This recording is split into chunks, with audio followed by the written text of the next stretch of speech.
I'm sorry, go ahead. Call to order the May 19, 2021 meeting of the Fair Oaks Recreation and Park District is hereby called to order. For the record, it's the 1,393rd meeting of the Park District Board of Directors since it was formed in 1945. Jennifer, pledge of allegiance, please.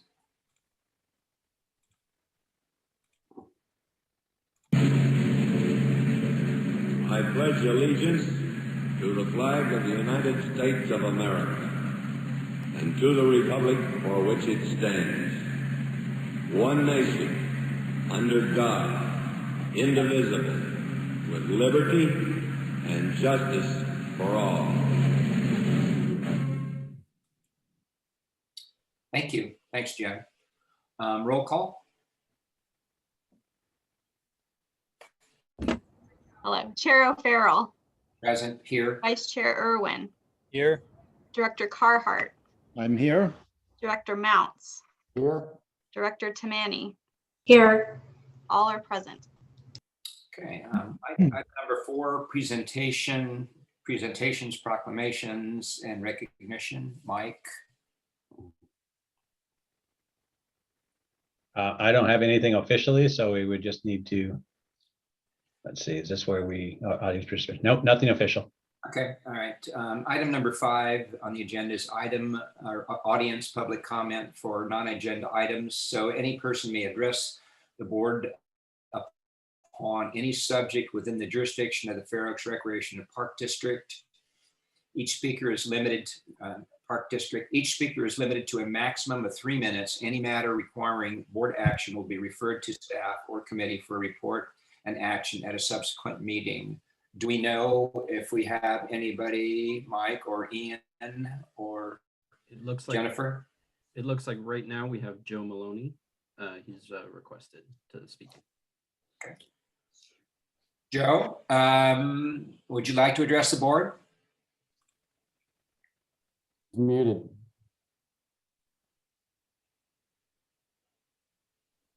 Are you muted, Joe? Hear me now. Perfect. All right. Well, good evening.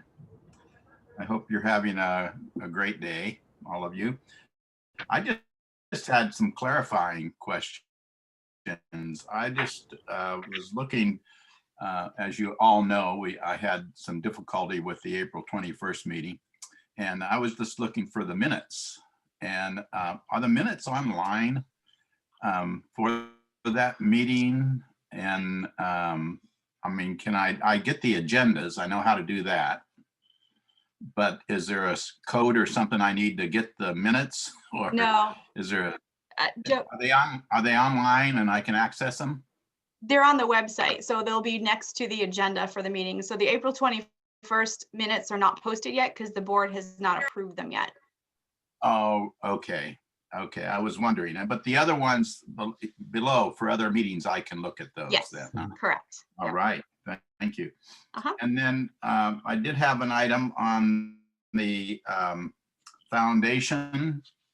And I just was wondering, I saw it's on the agenda tonight.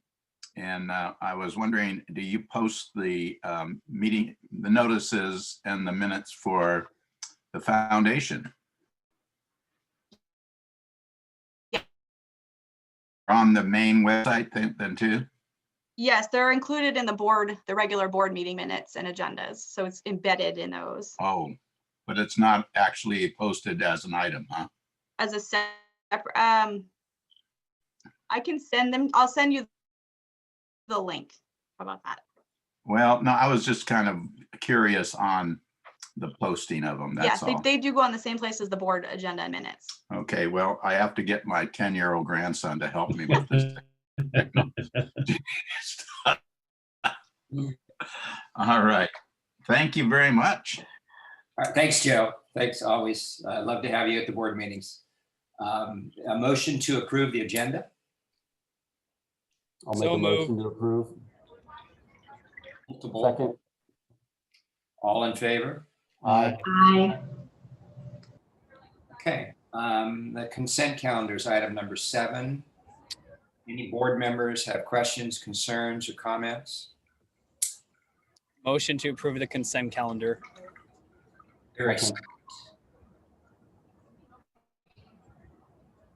Has that been Don't rush. seconded? I'll second.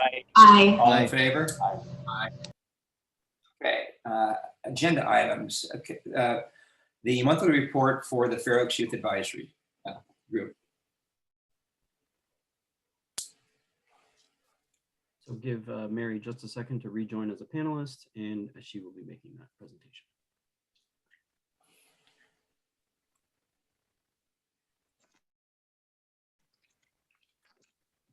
Hello, Board of Directors. My name is Mary Catolica. I am a senior recreation leader here at the Fair Oaks Recreation and Parks District, for those who don't know me. I'm going to be speaking on behalf of Rachel. She was unfortunately not able to be here tonight, but she does send her well wishes to you all and is looking forward to hopefully attending some in-person meetings here in the next couple of months. I will be presenting you guys with just our little end of term report for the Fair Oaks Youth Advisory Board. We ended our term just last month, and all of our new, our incoming officers are very excited and optimistic for our upcoming year and term for FOIAB. This past year, we were able to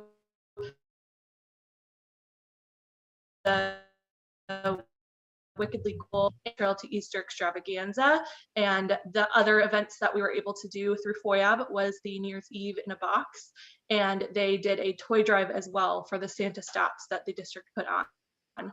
And so FOIAB, while a little bit different this year, was able to accomplish some really great things.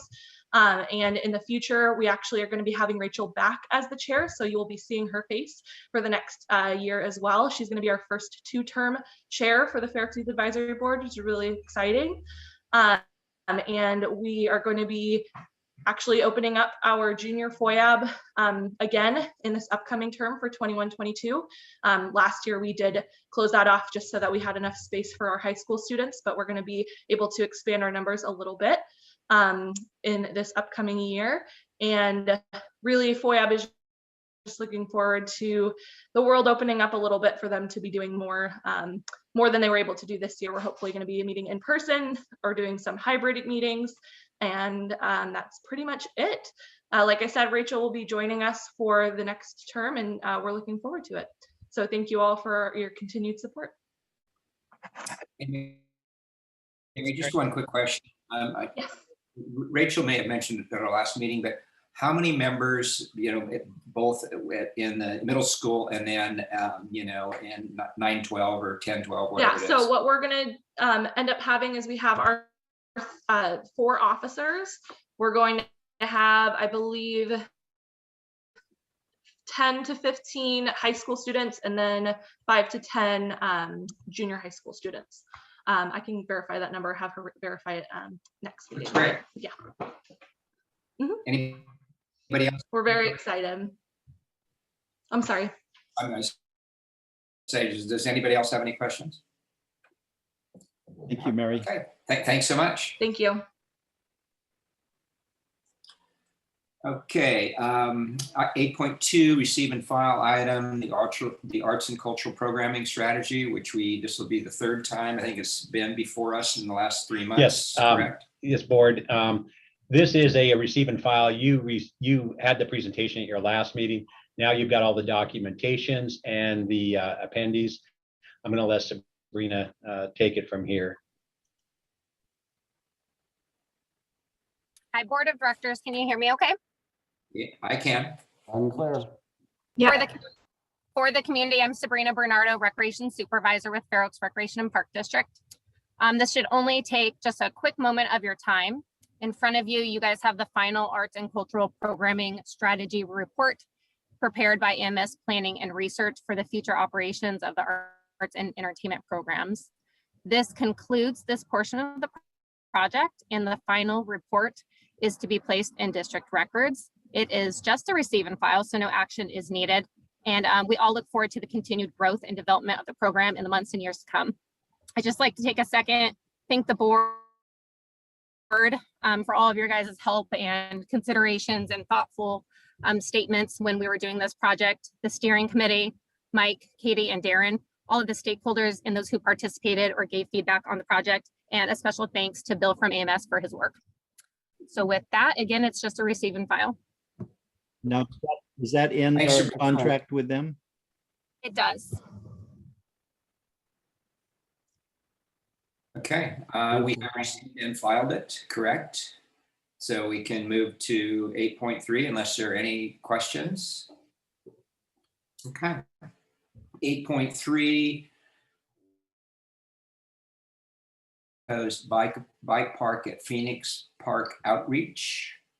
Yeah, Chairman O'Farrell and board, this is a presentation will be done here by Family Free Ride Garrett McDermott, and then staff will give some information, and then we'll go over the board report if that's acceptable to you all. Okay. Sounds good to me, Mike. And then we will start off with Mr. McDermott. Good evening, members of the board. Garrett McDermott from Family Free Ride. Thank you so much for allowing me the time to address you again on the bike park expansion. Give me 1 minute to make sure I've got the PowerPoint set up, and I will share my screen. Are there any questions before I begin? Thank you.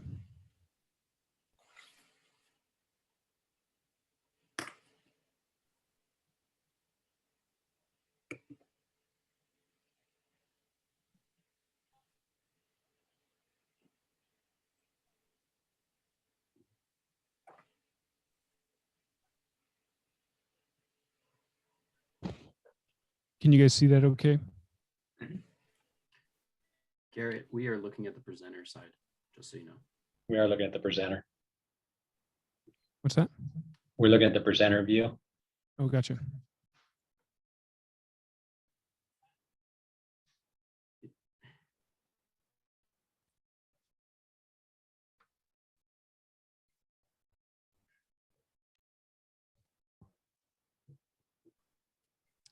How about now?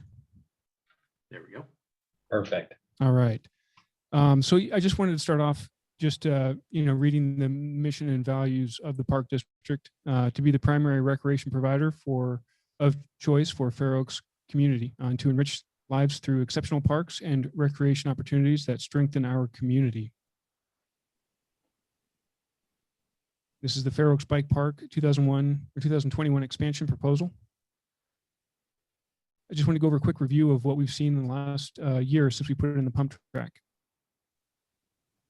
We've really seen a lot of fun for the whole family. So anywhere from, young kids, parents, and grandparents out there riding.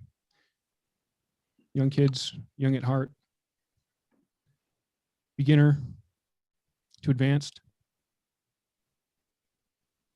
And we've been maintaining it consistently every month. We've been doing volunteer days. We brought in a lot of kids to help out because they don't charge you very much. It's been a good experience working with everyone, meeting lots of people, and building community. We've had a lot of people turn out to these, so it's been fun. We had a lot of friends. And we learned a lot of things along the way. The biggest thing is when it was built, it was in the middle of summer, it was very dry. So once it started to rain, it was really nice that the dirt kind of set in. So it's, I think with anything, we kind of learned how to do it right as far as maintaining it in water and dirt mixture. The drainage worked out really well. As you can see in these pictures, the water kind of drained off of the track onto the sides. So it was nice. It's holding up well. The weeds are kind of growing in along the sides to help strengthen the sides. So all in all, it's going really well. I just pulled this off of our Facebook page. I just wanted to show you all the people that have been using it or liking the page. You can see the demographics here, 25 to 34 in 9% and 35 to 44. And this might just be about the people that are on Facebook that use Facebook that like the page, but it's split 50-50 male and female. So I just kind of found that was interesting. Wanted to share that with who's been using the pump track or at least liking it on Facebook, but up to almost 1,000 likes or follows. So next steps, I know last year when we presented the pump track, it was, we wanted to do kind of a low cost trial to kind of see how the community responded to it. And it was always proposed as not a final solution, but just a first step to seeing, how many people from the bike community showed up and wanted to ride it. And I think, from what we've seen, it's been an amazing turnout. It's been very successful. Lots of people from all over our region, not just Fair Oaks, but we have people coming in. If you saw that slide, Roseville, and they're all working on their own bike parks as well. So it's been a regional asset to Fair Oaks and the community. So the 2021 expansion concept design, we had this kind of, and this is just a concept, so it all kind of can change depending on the needs and what we decide to do in the future. It consists of mainly 4 areas. So the flow and jump lines, the skills trail, and the asphalt pump track, and then the pavilion. So I'll jump into the skills trail, and this is something that's really important to me as a father, taking their kids out. These are my kids in the picture, going out on the trails, mountain biking in the middle of nowhere, and they have meltdowns, and it's rough. But if we could do that in a park setting where they could take a break and go grab a snack from the snack center, go to the bathroom, I mean, being able to practice these mountain biking skills in our park would be phenomenal. So we'd throw in different features or obstacles that you would kind of see out in the wild. There's, like you see in this picture, a rock garden, skinny logs to kind of help their balance, and small drops, small jumps. We're not trying to do anything big. It's just little skill building obstacles along the way.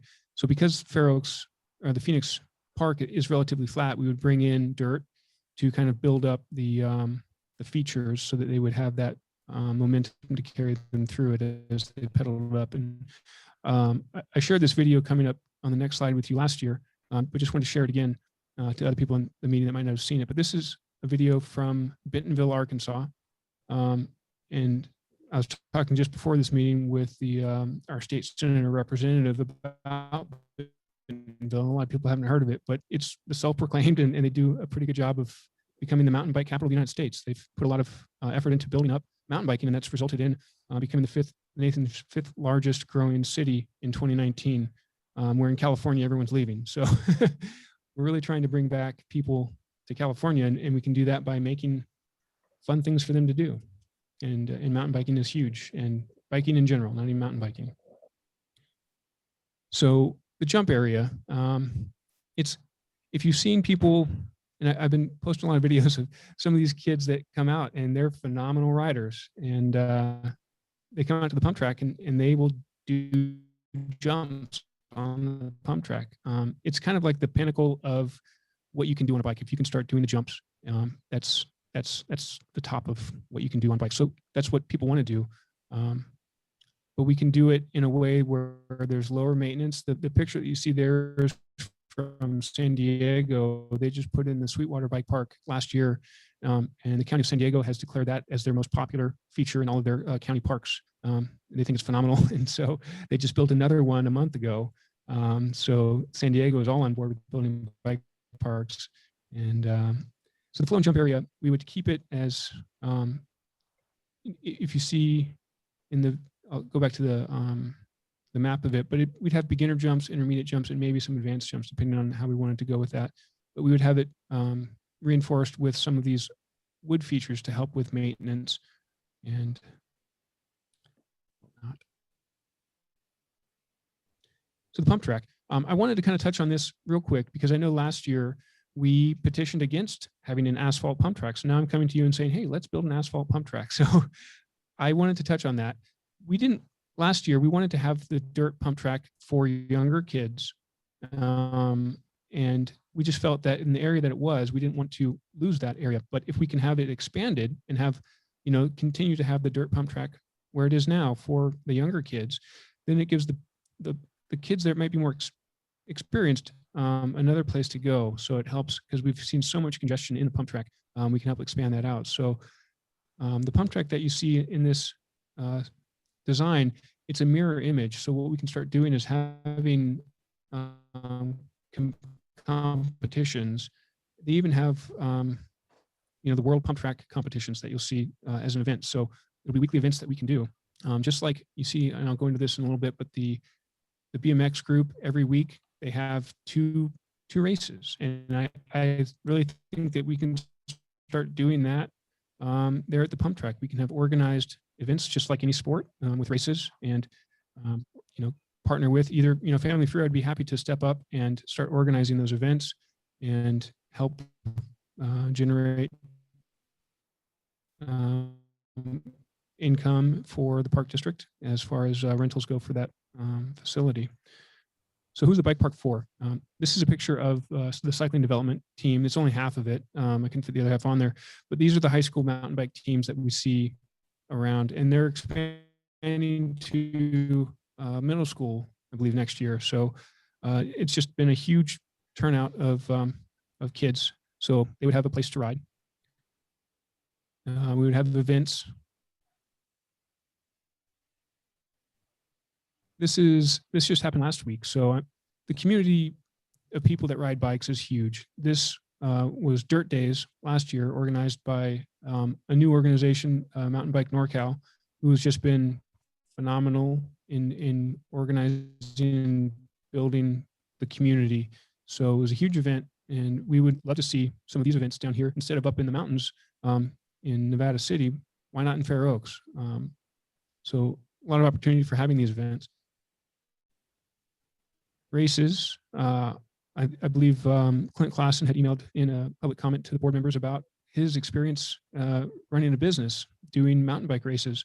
And so he's another opportunity that we could have come and host races in Fair Oaks.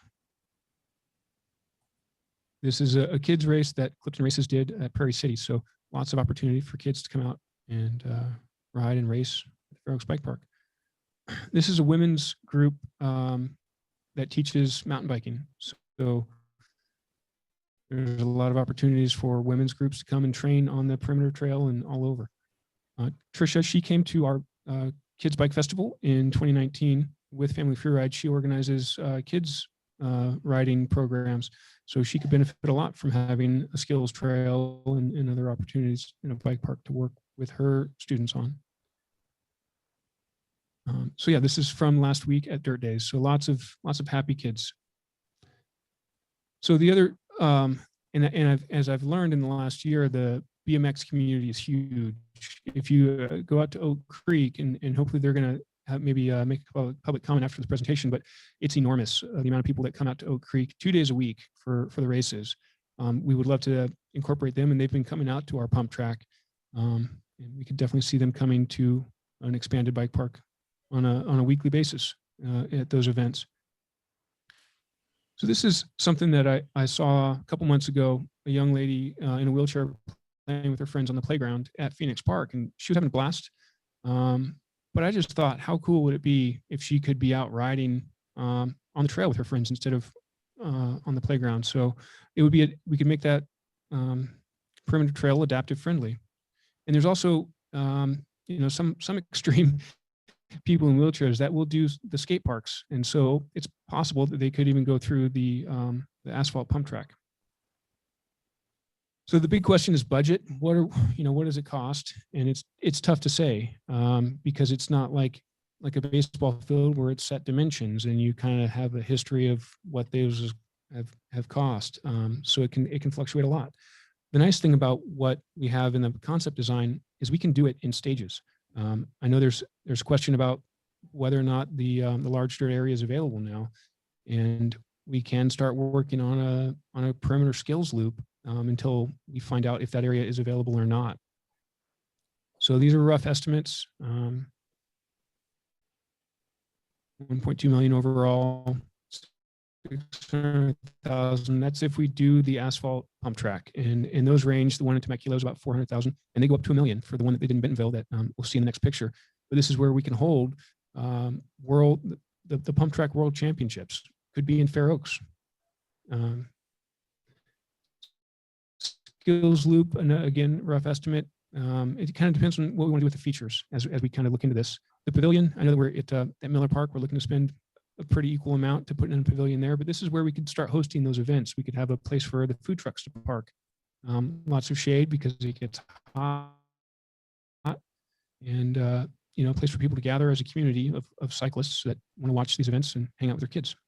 Jump and flow trail. Again, it all depends on how many of the features we want to put in there. So this is again in Bentonville, Arkansas. This picture that you see in the background. Just wanted to touch on that. It's, you know, there's a lot of flexibility that'll go into expanding the bike park.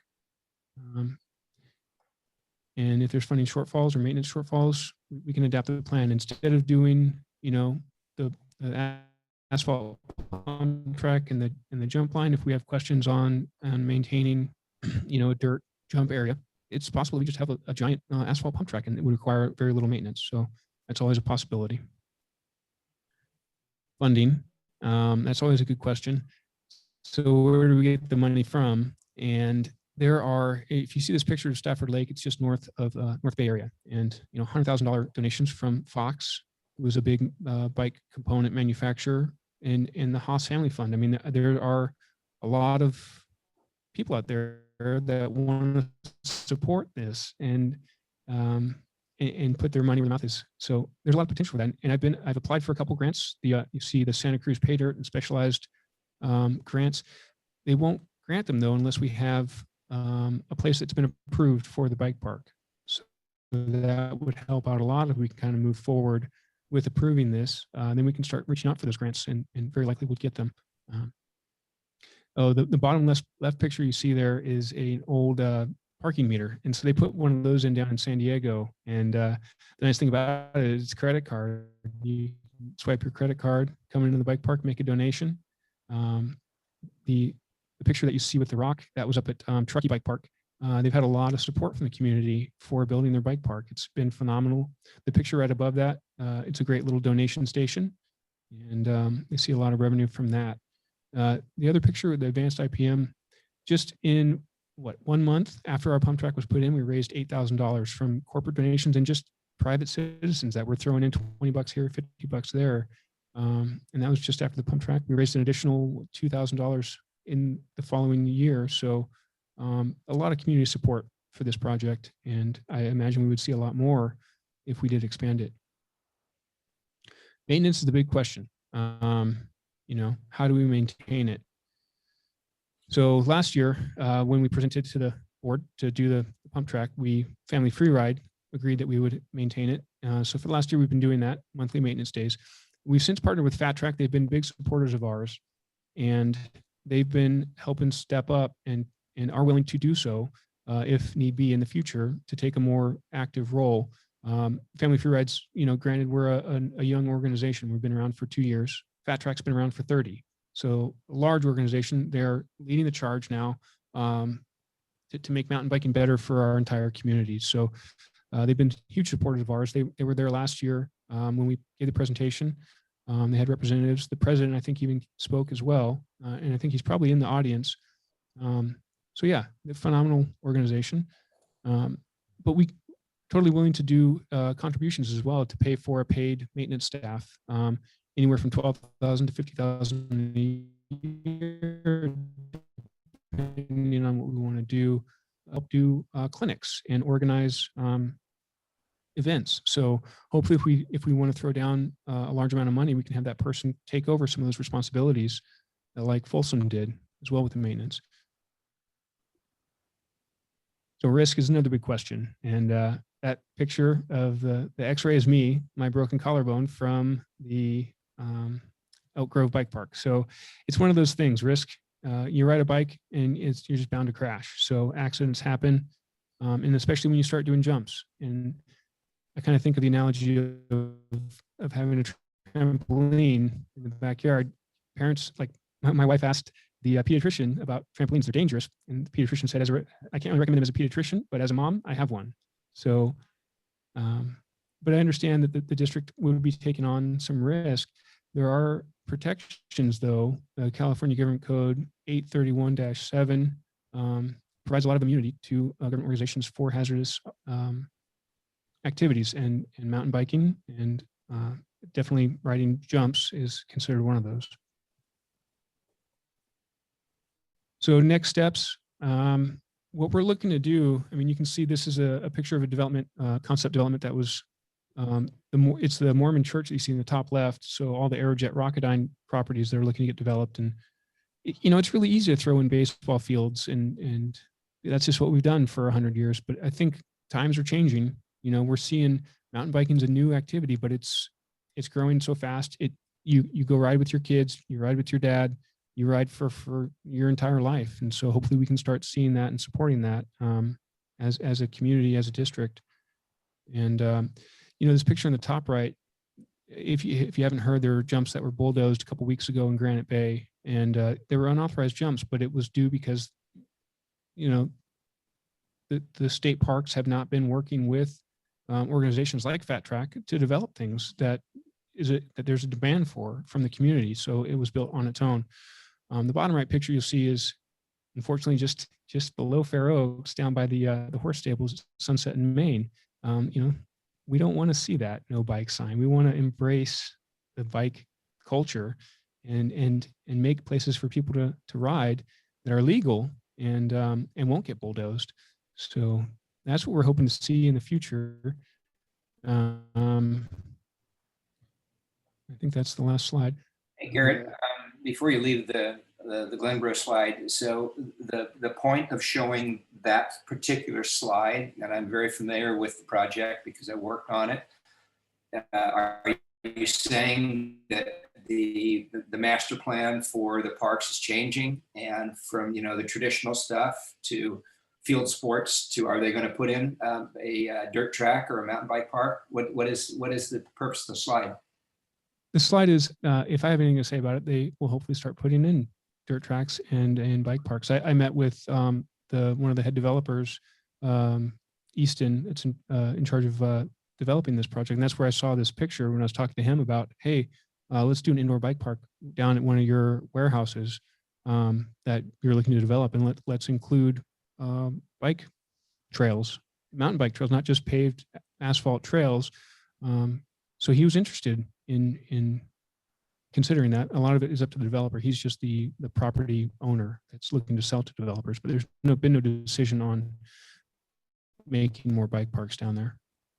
It's just my hope, I guess, and the hope of all the, you know, and I don't think, you know, before I end, I just want to say, like, last year, it felt like I was representing about, you know, 150, 170 people from Family Freeride, but now it feels like I'm representing the whole bike community coming to you and being like, hey, there's thousands of people that came to our tiny little pump track in this last year. There's, you know, tens of thousands of people that ride bikes around the Sacramento region. And I'm coming to you as a representative of all of those people, that this is a need that we see, and we're coming to you humbly to ask that we address that need.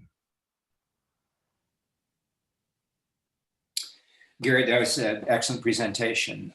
Do any of the board members or community members have questions or comments before we actually let's start with the board members.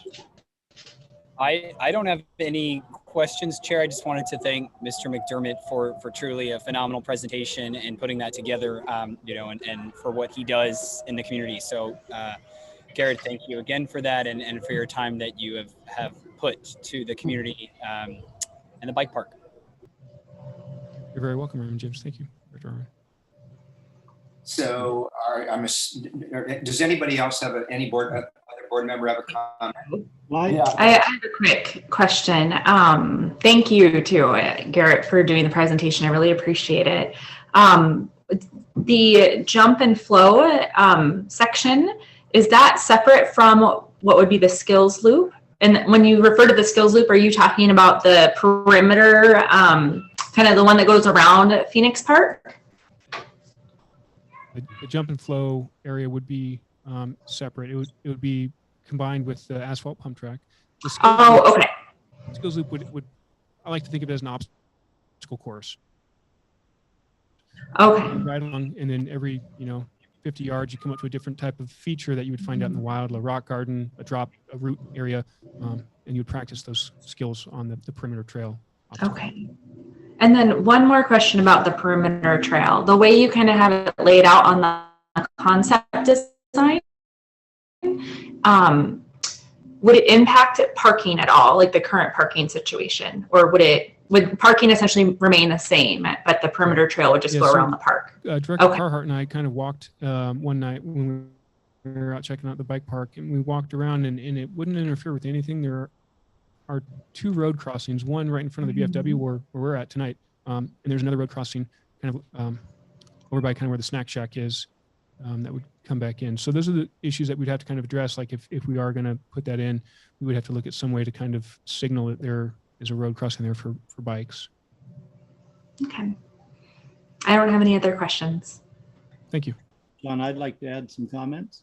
Mm-hmm. May I? Yes. First, Garrett, that's an excellent presentation. It was well done. And for me, it's not the first time I've seen it. I'm very excited about the concept. As we've discussed, we used to make those kind of informal play areas and empty lots when I weren't many empty lots anymore and opportunities to do that. I'm very excited about your proposal. I like the idea of perhaps staging, and Mike will discuss some of the issues that have to be addressed before we take on a project like that. But I'm very much hoping we can do something along that line. Thank you for a great presentation. Yeah, and I'll just add, Garrett, that was excellent. The design, that was an excellent slide that really is descriptive on the layout of everything. And I'm a huge proponent of biking and cycling in general, so it's really exciting to see that, and I really appreciate the thought and the process that you went through to prepare that for us. So thank you, Garrett. Mike, do you want to make your presentation, or would you like to hear community comments first? I think it'd be all right if I would do mine, and then the comments also that the public might have could also associate around my presentation, if that's all right. Okay, thank you.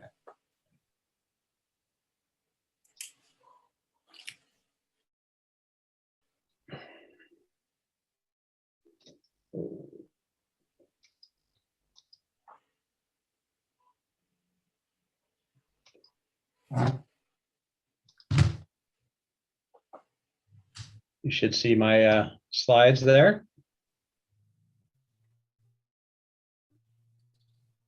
Yes. We do. Great. Well, thank you all, and thank you all the public here that's participating. And Garrett, again, thank you for your presentation and for your excitement about this project. A couple of things that I need to kind of bring up, and I haven't done this to our board, and not even during my interviews did I do it, because it wasn't really appropriate for the interview that I was going through when I came here. But in my cover letter to apply for this job on April 19, 2017, in the highlight areas, I stated a couple of things. First of all, hands-on experience developing and managing a 960-acre park that includes an extensive mountain bike park and trail network, adventure ropes course, event area, and 2 disc golf courses. I go on to state, for the city of Eagle, I managed the trail network, including the Boise River Greenbelt, all city parks, an adventure park, which included a bike park, extensive multi-use trail network, skate park, and BMX track. In my resume, I had a statement that said, development of one of the United States' largest outdoor recreation programs, development of a whitewater park and 2 skate parks. That's important. As a manager and as a director, I have a high risk tolerance, and that's important when we work on these kinds of projects. You have a high risk tolerance. In my resume, I also state, in Spokane, I oversaw the operation of a regional BMX track and managed the 900+ acre park that included a mountain bike park trail, 18-hole disc golf, 36 miles of hiking trails, and a large open area for camps and special events. Also in Spokane, I oversaw the initial development and subsequent leadership of an outdoor recreation program for the city of Spokane. I developed the outdoor program to become one of the largest programs of its type in the country. Additional risk sports that we had included BMX, as I mentioned, rock climbing, whitewater rafting, sea kayaking, and mountain bike racing.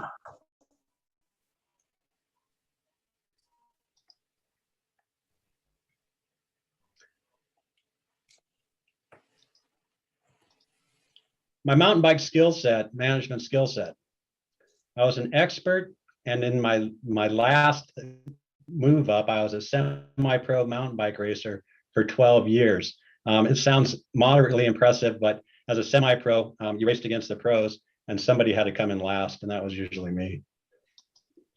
Spokane Parks and Recreation. I was the staff lead on the team that established and managed the Beacon Hill Mountain Bike Park from 1998 to 2012. That was 14 years.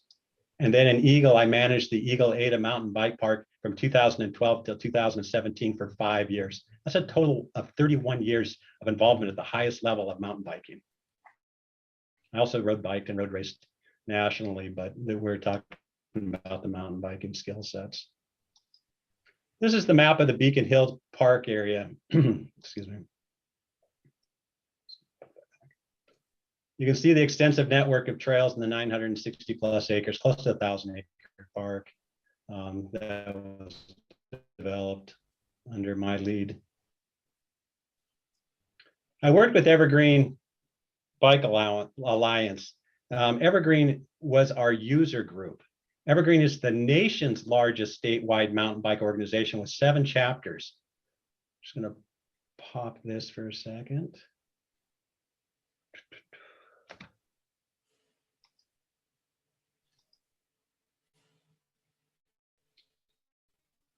This is just some of the things that they do. You see Sakani, that's part of Beacon, the pump track, trail meetings, pump track events, Beacon Hill uphill, and then the map day. A very extensive group with a large following.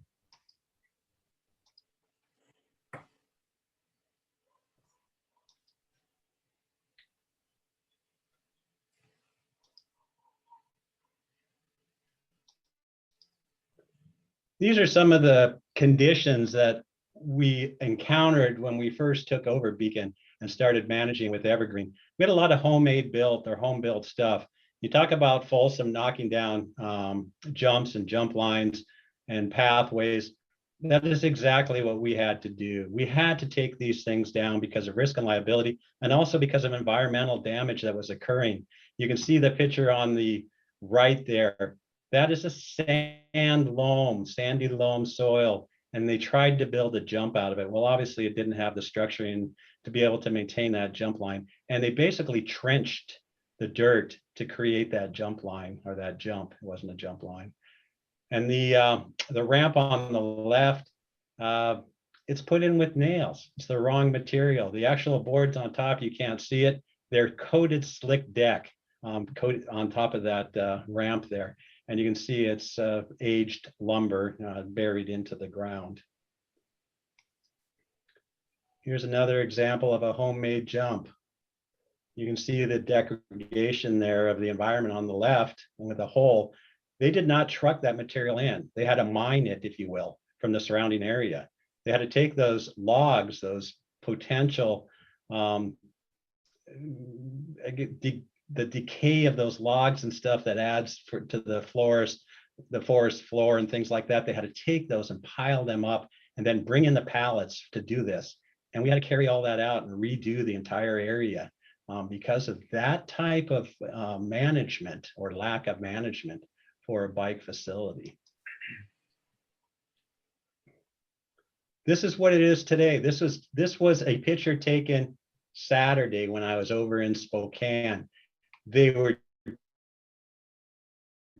just maintaining this new, and if you look back here in the backside, you'll see 3 of those. It's a line of expert level, and you can see the different colors of boards on that ramp right there, on that kicker, and those different colored boards are boards that were replaced this year.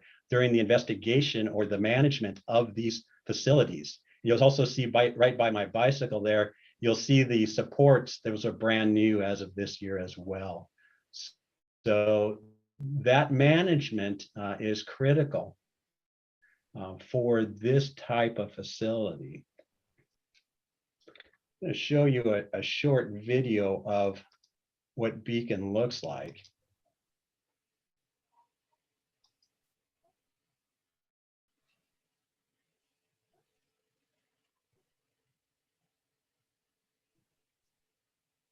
Street, using guns and knives, taking drugs and each other's lives, killing each other with knives and forks, calling each other names like dogs. Oh, oh. Yeah. Yeah, that's what I said. They get disease. Yeah. Now there's junkies with monkey disease. Who's touching these monkeys? Please leave these poor sick monkeys alone. They got problems enough as it is. Man is lying on the street. Some punk's chopped off his head. I'm the only one who stops. See, he's dead. Turns out he's dead. And that's why I'm singing. Why? What is wrong with the world today? What's wrong with the world today? What is wrong with the world today? Hey, hey, you gotta think about it. Think about it.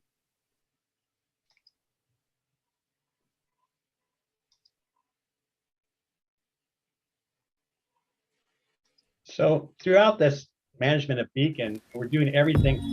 Hold on a second, sorry.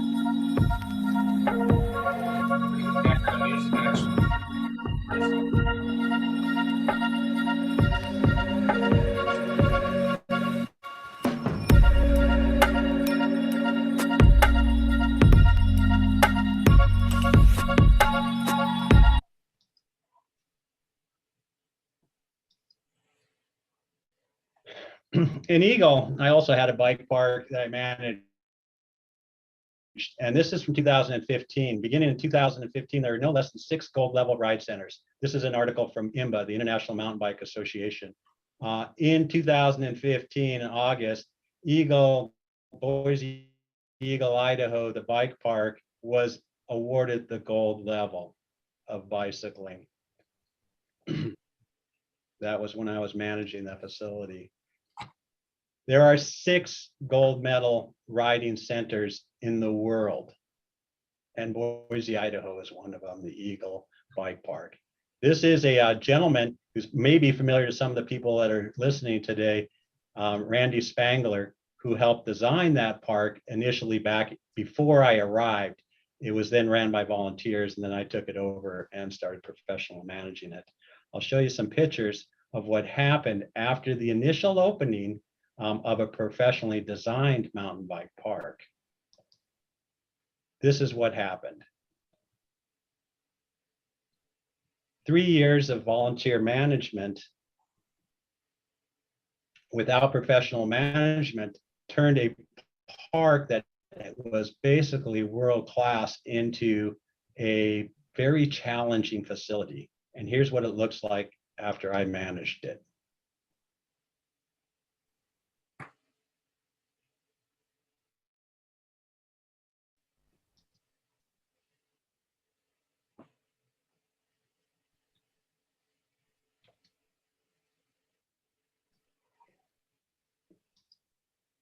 I want to share one more short video here of Eagle. Hey, what's up guys? My name is Kyle Warner and today I'm out here at Eagle Bike Park and I'm going to show you my 3 favorite trails at this park. They have a ton here. We got everything from greens, we got some blues and some blacks. Technically everything I'm going to show you today is a black diamond, but they're pretty mellow for the most part, and overall it's a really fun trail network, good to build your skills at and just have a good time. Eagle is also one of the few places that's completely e-bike legal, so I ride out here a lot on the weekends with my girlfriend, just doing some fun laps and building some skills. So yeah, if you're in the area in the Treasure Valley, definitely come check out Eagle Bike Park, and I'll show you the 3 best trails here right now. All right, so this is my most favorite trail. This one's called Shake and Bake. It's got a lot of really fun features, some good rock technical features, and kind of the best like little training trail in the area. Woo! I made it! I haven't cleared that yet with the redesign. All right, so right through here, there's some fun stuff, little manual. Nice little drop coming up here. All right, and then there's a really big double out of this next corner. We'll see if I can get it. Woo! I got it. All right, a little rock garden.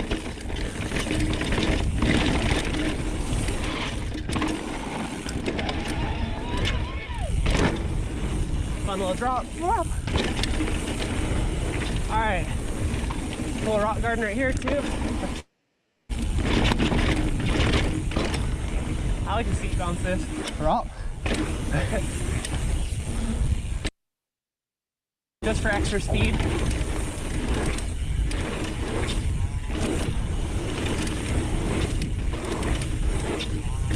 And then there's a cool little finish line jump features in it. It gets me really stoked to kind of go travel, hit some other stuff, and if I'm feeling rusty, I'll come out here and do a bunch of laps on Shake and Bake until I feel good on it. So yeah, it's one of my favorites. Let's go check out the other ones too. I got 2 more to show you guys. All right, so this is my second favorite trail. This one's called Stormin' Mormon.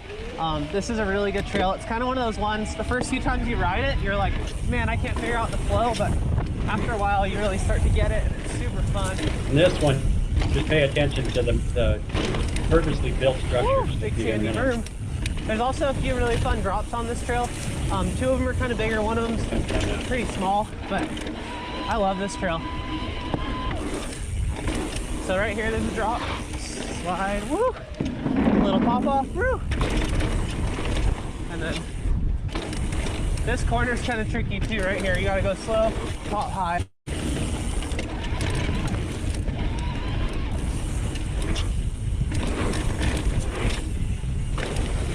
This is a really fun berm.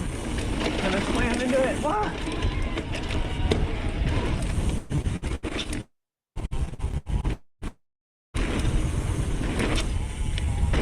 Little baby no-hander.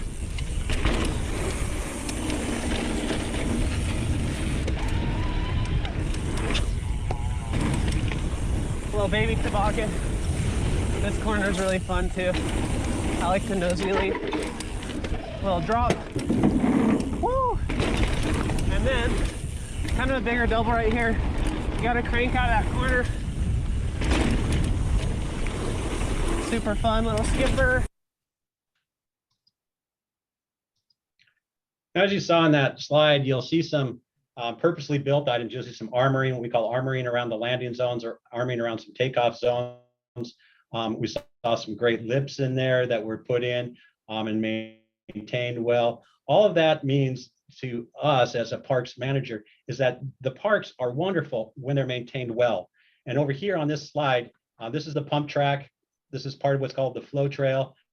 And you can see that these surface areas are hard packed, very similar to our pump track here in Fair Oaks.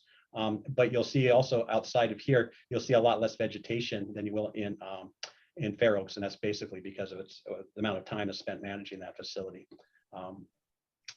So Mike, he was on an e-bike, right? No, he was. I don't think he was. It sounded like it, didn't it? But I don't think he was. You could hear the motor. Yeah, yeah.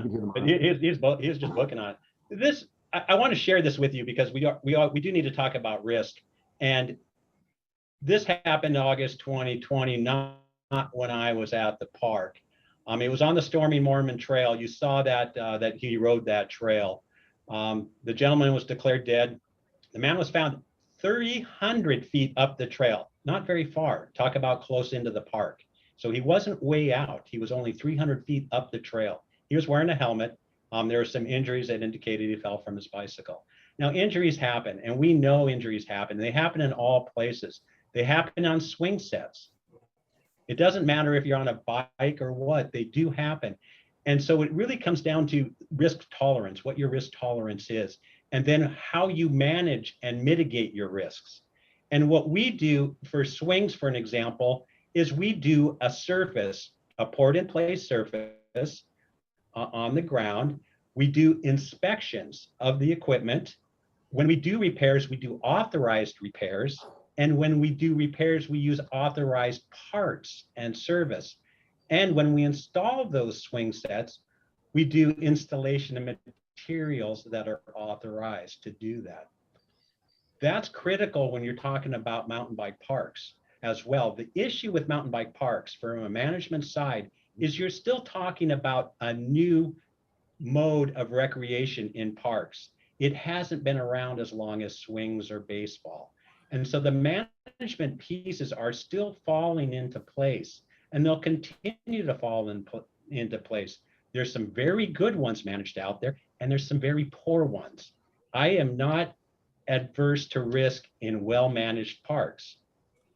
I am adverse to risk in poorly managed parks. And that's critical that you know that. Mike? Yeah, sorry. I'm sorry. Your screen share has gotten very hard to read. Oh. Do you want to just stop your screen share and then Sure. restart it? It should get us back. Yeah, I don't really have much there left, but let's get the last little thing, because this is.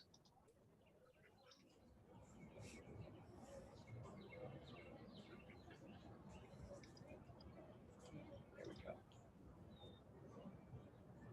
So as I mentioned, is that better, Ian?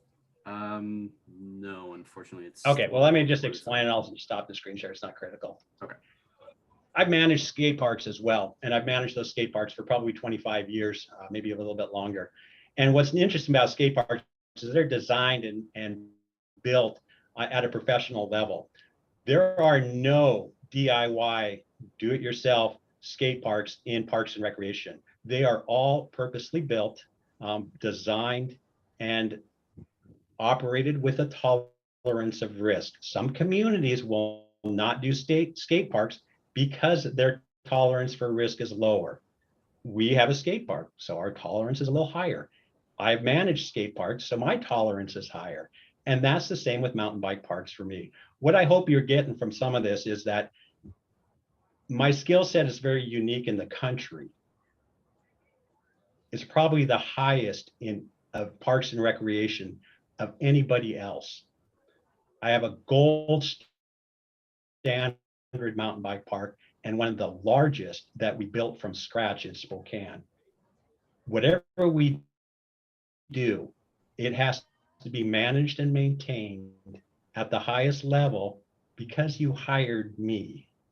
And you hired me. If something goes wrong, all of my back skill set will be brought into play. So I'm not opposed to any kind of mountain bike park. I'm fully have to do this right and correct. That was the main focus of that. Thank you. Could I ask a question? It seems like the stuff you managed appears to be, fairly high level stuff, fairly risky. So it's kind of a question to Garrett also. Are at what level are we talking about our concept for a bike park? And 90% of our users at the bike parks that I manage were exactly at the level we're talking about developing this park right here in Fair Oaks. 90%. 10% were obviously much different. And actually their risk tolerance and their ability to absorb their liability is much greater than a beginner. They understand the risk. A high level user understands the risk at a much, the concept, the risk much better than a young child or even a teenager who's just starting to jump.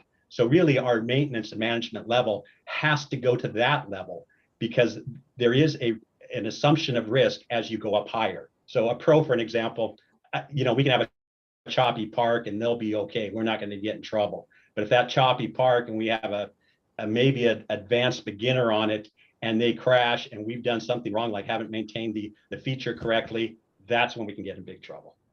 Okay, so we are managing for the level that we're talking about primarily, even in those two other parks. So we have level, we have progression. So everything from the highest level down to the very beginner level. And so we manage for that, those areas right there.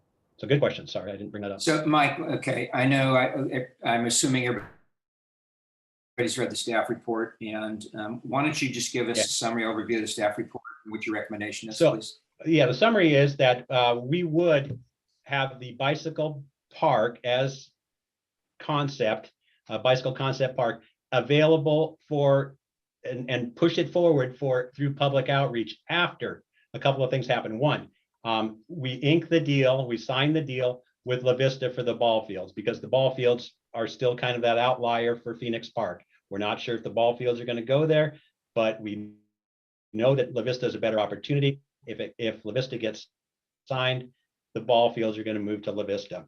The other thing is we need to increase to develop the budget for La Vista. We have an estimation, but we've never gone fully into the budget on that. We have to do that for the ball fields, because are we doing 1 field, 2 fields, 3 fields? Not sure.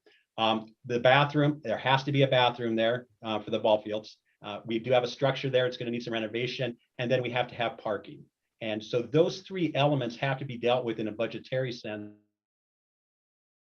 So we know how much this is going to cost us. Once we know that, then we can look at the Measure J money and say, okay, we still have X amount for Phoenix available, whatever that X amount would be. Now we can go in and start that outreach, knowing that the bike park, as Mr. McDermott mentioned, it can be done in parts. Maybe we do the asphalt part first or something. Who knows what we would do first? It would all depend if we do something out there. So it allows us that flexibility and budget to be able to do those types of things. The other thing that we're recommending is that that the bike park out there, but we are putting the bike park out as a element for the park. The budget is critical for that, because if someone wants to build a swimming pool, someone comes and says, hey, we'd like to see a swimming pool out there. Realistically, we probably don't have the budget for it. That kind of thing. So we want to be certain that we have the budgetary amount when we go to full public outreach, that if someone comes in with something out there, a splash pad, a swimming pool, something, that the budget is there for it. But anyway, so the staff recommendation is that we wait, that we keep the bike park concept idea. We do the deal with La Vista. We sign the lease agreement, and then we get the budget, and then we start with the public outreach on it. Do we have a timeline on, like, how is that progressing with La Vista, and where are we at with the process? Yeah, good question. We our meeting with the school board has been bumped to June, the early part of June, I believe, and that was done by the school board. So we will meet with them in June. What will probably happen is that we will, their board, San Juan Unified School District, will, if everything goes well, they will allow staff to go to the attorney, then that's San Juan staff, to go to the attorney and work with us to develop the terms and the agreement. Once we, as staff and our committee, our representatives that are working with San Juan, we agree to those terms, it will then go to our board and the school district board for all right, because they have to have that agreement. So we can't skip that piece of it. So once they authorize the signature, then we're off and running and working on the budget for that. The earliest that we would see approval for an agreement, and this is the very earliest, San Juan School District does not meet in July. So the earliest we would see approval of an agreement would be August. That's if nothing goes wrong during that time frame. Then we would start working on the budget. Say it takes 30 or so days to work on the budget on that, with a little bit of outreach out there at La Vista, because we want to make sure the neighbors aren't going to go crazy on a location of a parking lot or something like that. And then we come back with the budget, and we probably see that budget, if everything goes well, September, October. And so Mike, can I ask a question? The perimeter track is basically pretty much unused area now. If that were a low level not high risk bicycle trail. It's not hindered by waiting for ball fields or anything else. It could be built as an adjunct to the existing track there. What's your thoughts on that? That, and we talked about a couple of road crossings, just a couple, and a couple is a couple too many, in my opinion.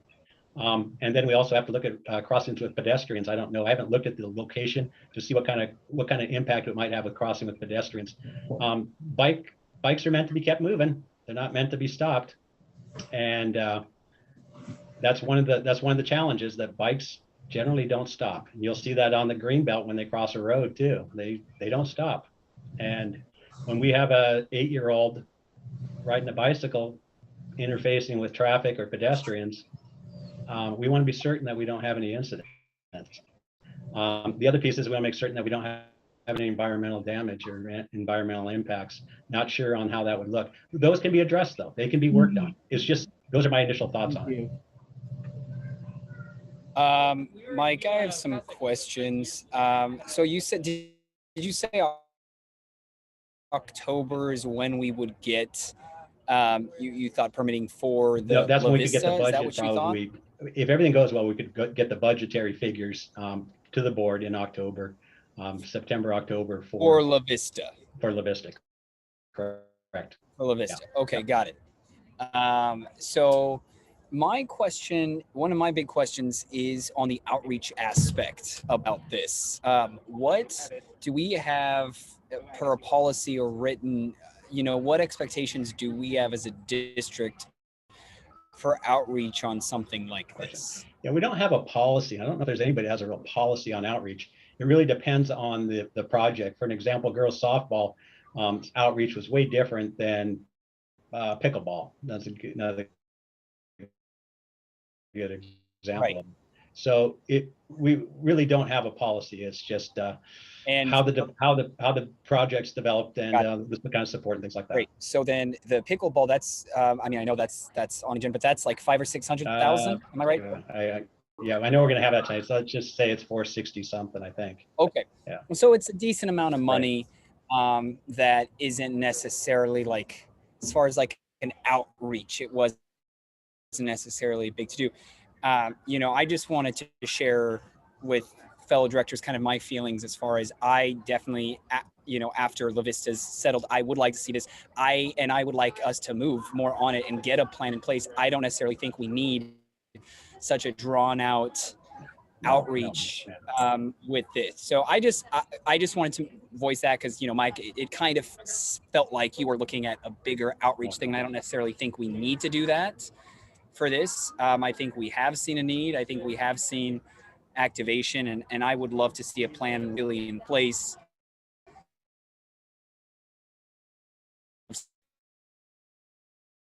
See staff plan Vista gets off the ground, or after we figure out budgetarily with La Vista. The only thing I don't think we need meetings of outreach. That's just my feeling. That's what I wanted to make clear. The only thing that I, at least from a staff point of view, I'd like to bring up is that we have relatively little open space available for development, and this is one of the larger parcels that we'll have. And so, whatever outreach we do, we just want to be certain that it's enough. It doesn't have to be huge, and budgetarily, we don't have to go crazy over it again, because we probably aren't going to have enough money for a swimming pool. Is that on the list? So that's not. I don't know that was on the list. Not on my list. Yeah, and we're not putting more ball fields in there. We already know that. No, if it goes to La Vista. So right. So I just again want us to be smart with our resources as far as I don't support $20,000 outreach on this whatsoever. I support very little money spent and just more community involvement. So anyway, so that was my question. And then the other thing, it seems then like we probably wouldn't, if we did end up going ahead with this after we got some sort of preliminary thing in October regarding La Vista, it sounds like to see something like this come to fruition in your true expertise, would you gather that would be 3-4 years down the road, longer? What would you kind of eyeball that at with your expertise? Yeah.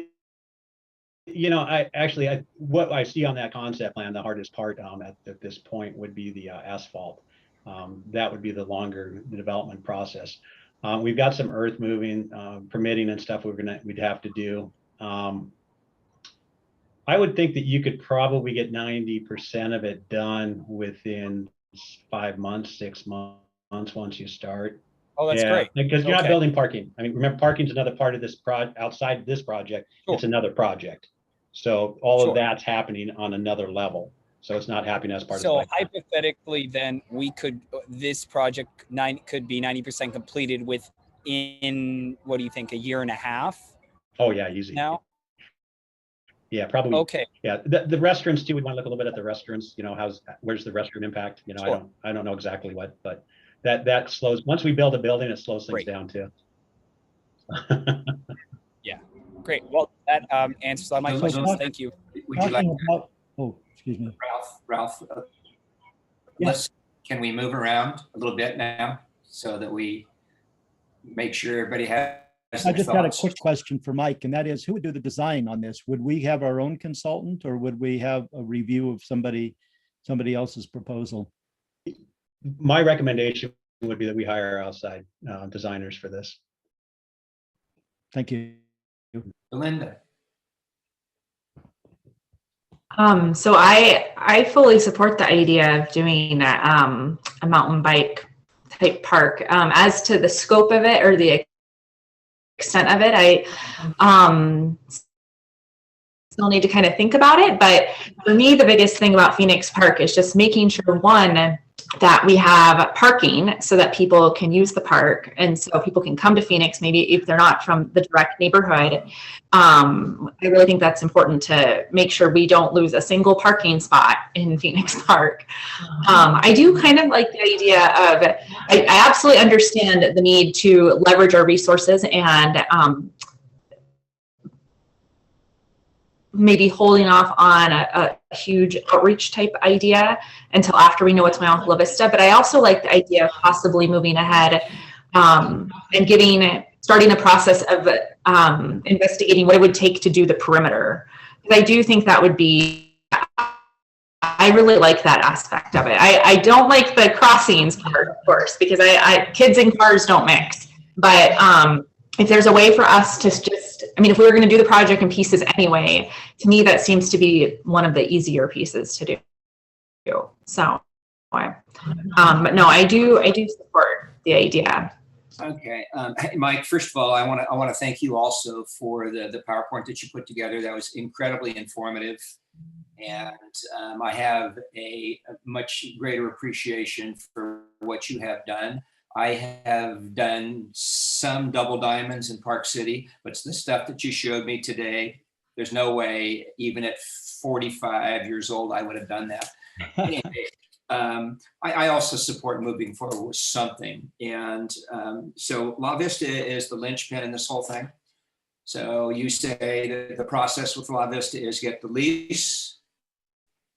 And if we don't get the lease signed in October or August or October, then that pushes everything else out, come up with a budget, figure out the parking issues, figure out, community concerns.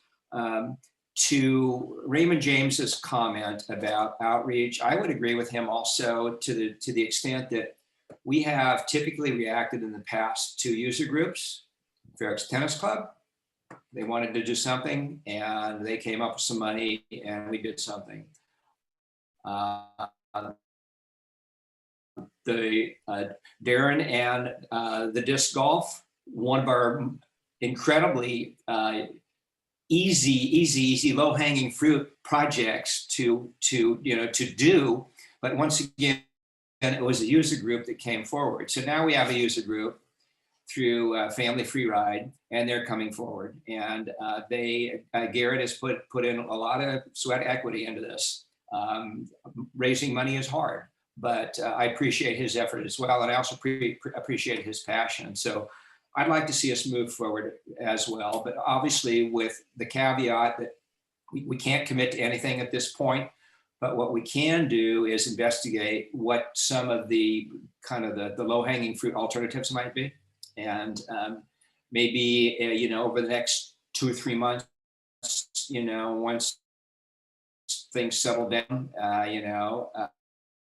next couple of months, maybe you could give us just a preliminary report on what you think might be feasible out there. Now, the crossings and the parking are an issue, and how we deal with that, I'm not sure at this point. But you're on the bike trail all the time. I'm on the bike trail all the time. I ride with 6 and 7 and 8-year-old kids, and when I see them coming, I slow down. There are actually road crossings on the bike trail, multiple road crossings over the 20 miles that I ride. And, there are ways to handle that. So I think, you never say never. I'm sure that we can solve some of these problems. So that would be my take too. Yeah, I agree. I mean, I think we need to explore and look at the feasibility of the perimeter trail. It's funny that until tonight, when Garrett's talking about tens of thousands of people that are mountain biking and cycling in the community, and we all know how pressed we are just on a weekend with baseball or soccer, and there isn't enough parking for that. So feasibility is of interest of how do we accomplish that. Let's say we did have 300 or 400 people that wanted to show up to this concept bike park.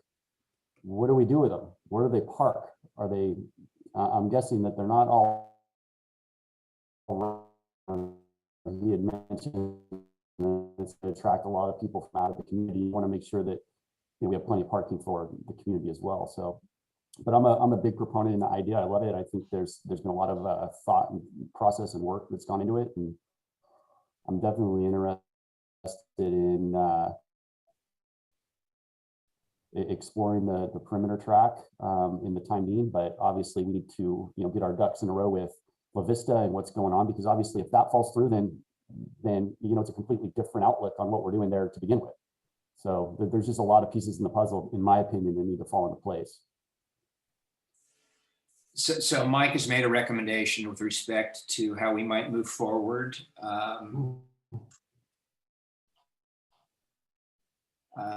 I would agree with Mike that once again, the cornerstone of the linchpin is going to be La Vista. But if Mike, can you just take informal direction to come back to us within, say, 90 or 120 days with some kind of a plan to evaluate, what a perimeter track would, as a start, would entail? Yeah, I can do that. Is it, Mike, because you did say 90% or 95% could be done roughly at the same time. I would love to see a perimeter track as well. My only question is, would spending a lot of time on the perimeter track take away time from having the majority of it completed in a shorter time, or not really?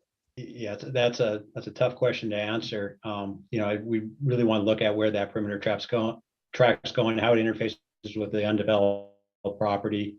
And that would be one of the things. How it interfaces with the undeveloped property would be one of the things that would really slow this down, because if we're going to do an interior, let's just say the jump lines are interior, which they probably would be,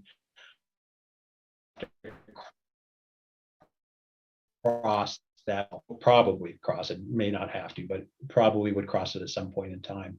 And that would definitely be a negative, and it also would slow construction down. So it depends on how that perimeter trail affects the interior part of our development. When I was out with Garrett looking at perimeter trail possibilities, it struck me as it's fairly low-hanging fruit. Granted, the crossings are an issue, but the path is fairly open and fairly simple. But I just wanted to add my voice to the fact I think we should move forward with a look at that as a first step. And I'm very excited about the whole proposal. I think Garrett's inspired me, and just the experience that people will get on bikes. I mean, I would see that it's going to make a lot more people comfortable with biking in general, and that's a good thing. And as we've learned in COVID, people just really, really appreciate these somewhat solo outdoor activities and how important they are. Can a board member make a motion, please? We have at least 5 more items before we even get to foundation. John, did you want some the public to comment? Oh, I'm sorry. Public Absolutely. comment. For sure. Okay. So we had a couple people who wanted to comment. Amy Larson was the first to make a comment. Amy, if you'd like to. Hi, Amy. Hi, can you guys hear me? Hi, Amy. Am I able to turn on my video or not? No. No? You Okay. can. I can? I'll, yeah, Yeah, sorry. I don't think we have that for. Okay. Okay, well, you guys all know me. I'm on the Bond Oversight Committee and I worked on the Measure J projects. And I am also a member of Family Free Ride.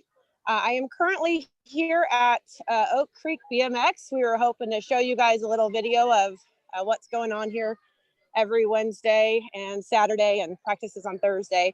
We've got the Striders out racing right now. It's pretty cute. But I just wanted to say that I support the expansion of the bike park. I have a 5-year-old and an 8-year-old. And we live across from Phoenix Park, and our favorite thing to do now is to ride over there with my husband, and the whole family can ride together. I think Garrett made a really good point about the flow line being a great resource for safety for our kids. I've been hesitant to take my kids out on any mountain bike trails for fear of crashing, and it does happen, and that's fine. And that's a risk all of us parents of bikers are willing to take.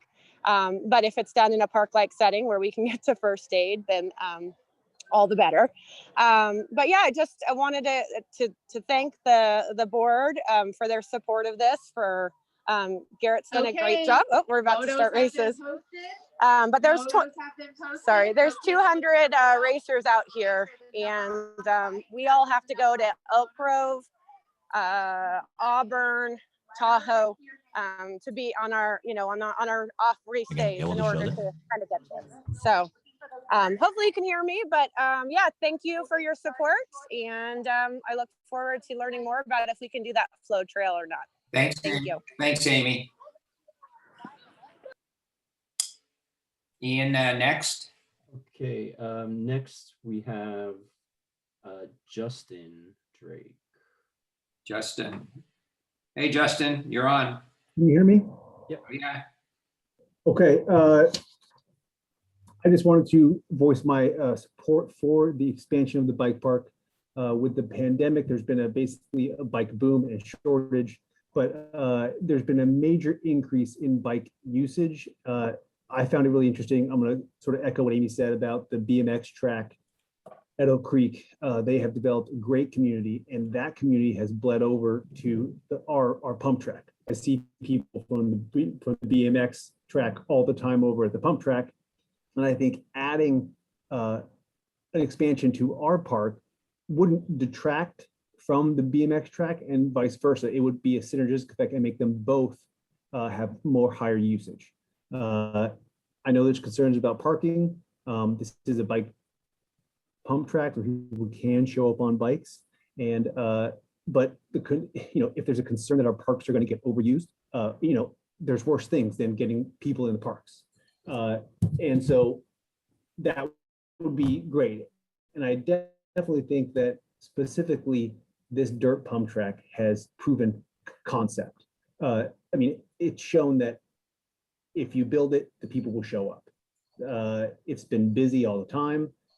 It's busy when it's not all really busy when there's baseball games, but there's people riding it when there's baseball games. The younger kids ride there when the older kids are playing ball, and it's busy frequently. So my only concern, I know that we need to focus on La Vista and potentially getting additional property. That's very important for the district, right? Adding land is a very limited possibility. My only concern is that hooking ourselves up to the school district could hook us up to a very long delayed process of whether or not they're going to make a decision. And that's my only concern, is that the baseball or the softball is, you know, holding up a lot of other things. And I don't know if there's any way to make it move faster at the district. But that's my own concern. So with that, I just want to know that I support the bike park. Thanks, Justin. Ian? Next is Benjamin. Benjamin, if you can just please state your full name before you start speaking. Thank you.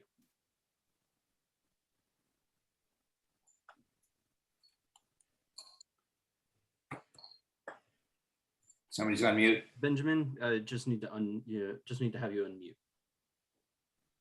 I'm sorry. Can you hear me now? Yeah, Yeah. you can just state your full name, please.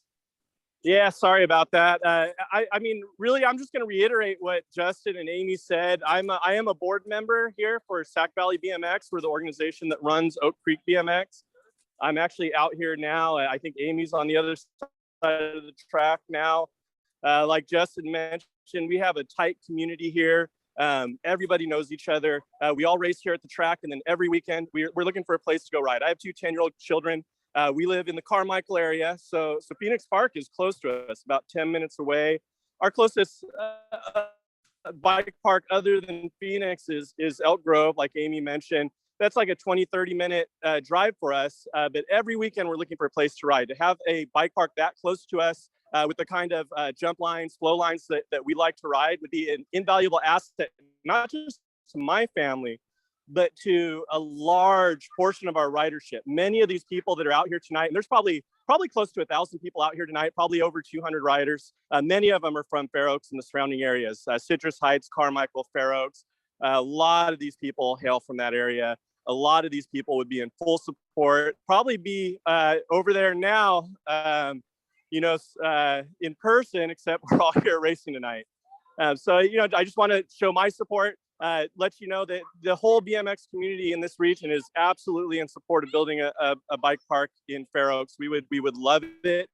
It would be a fantastic asset, not only for us, but for the Fair Oaks community as well. Hey, Benjamin, before you leave, what is your last name? Wadsworth. Okay, thank you. Thank you. Thank you. All right. Next we have Mark, and Mark, if you can also state your first and last name before you start. Thank you. Mark Ossaker. Thank you. Thanks, Mark. You have the mic.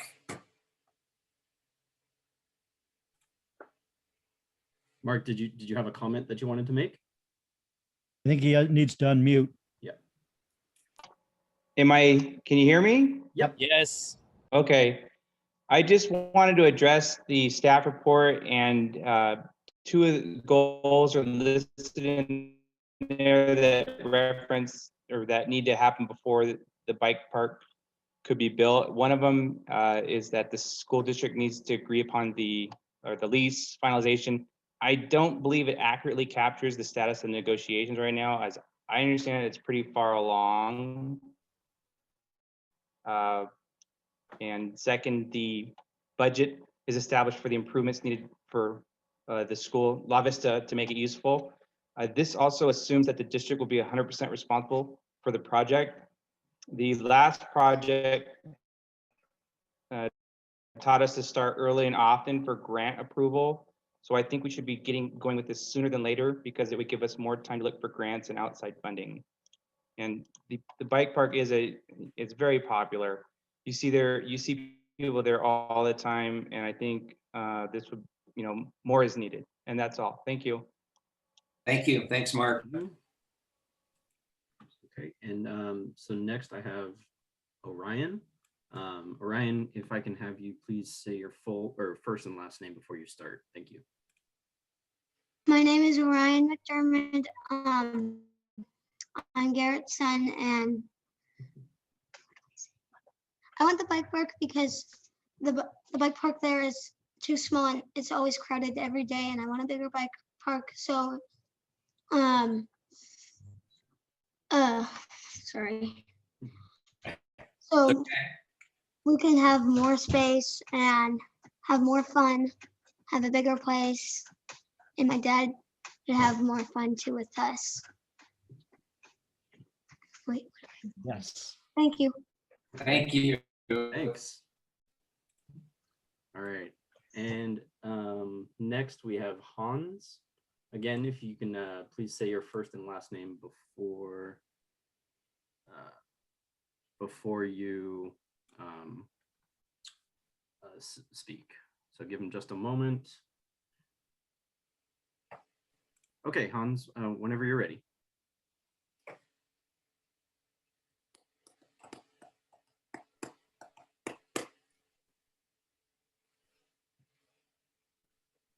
Hans.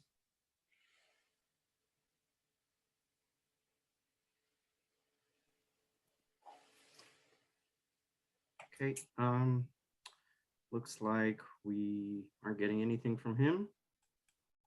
Okay. So I'm gonna have him go back, and it looks like somebody. It looks like there's a gentleman on Mr. McDermott's that also would like to speak as well. Yeah, we can exactly. unmute him. Oops, sorry. Garrett, if you can unmute one more time for me.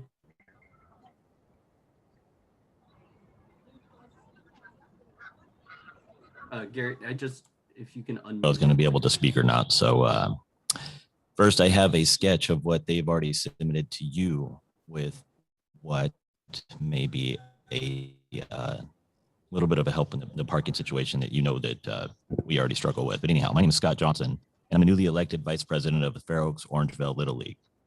As you may already know, FOVL is the second largest Little League organization in Sacramento County. This year, we fielded 570 young baseball stars. Pre-pandemic, we exceeded 600. Parking is hands down the biggest complaint we receive from our families. We do not reject improvement of Phoenix Park nor an amazing bike park. However, we strongly reject this project with only 30 added parking spaces. We need more than 30 adding parking spaces as it exists today. Any given Saturday during the baseball season, we could have upwards of 1,000 people at our fields. This number does not sniff the total when the lacrosse and soccer fields are in use. Then add in the dog park goers, existing bike park goers, vernal pool visitors, and casual park goers, and the number doubles. The existing parking situation simply does not support our current traffic flow. Families are receiving parking tickets. Cars are lining Sunset Avenue. Lethem Avenue and Groff Street are lined with cars, upsetting residents to the point that they set cones out in front of their homes to prevent park goers from parking in front of their homes. The main road leading in and out of the park is littered with curbside parked cars. The road does not support oncoming traffic and curbside parking. Parking situation before the park can evolve. The proposed 30 new parking spots will not do. It also will need to be protected by a very tall, exceptionally large net, as our major division kids will hit it out of the park towards these vehicles. Again, we do not improve. If you were to scale down the proposed bike park by just a few feet, then the main road could be equipped with pull-in parking. This would instantly double the amount of cars able to park along this road. It would also eliminate the battles and dangers of curbside parking along this path. This would free up the park-going families of parking ticket threats and alleviate the surrounding residents of their current frustrations. We understand that this is not a small project, but it is necessary. It is a necessary addition to Phoenix Park's evolution.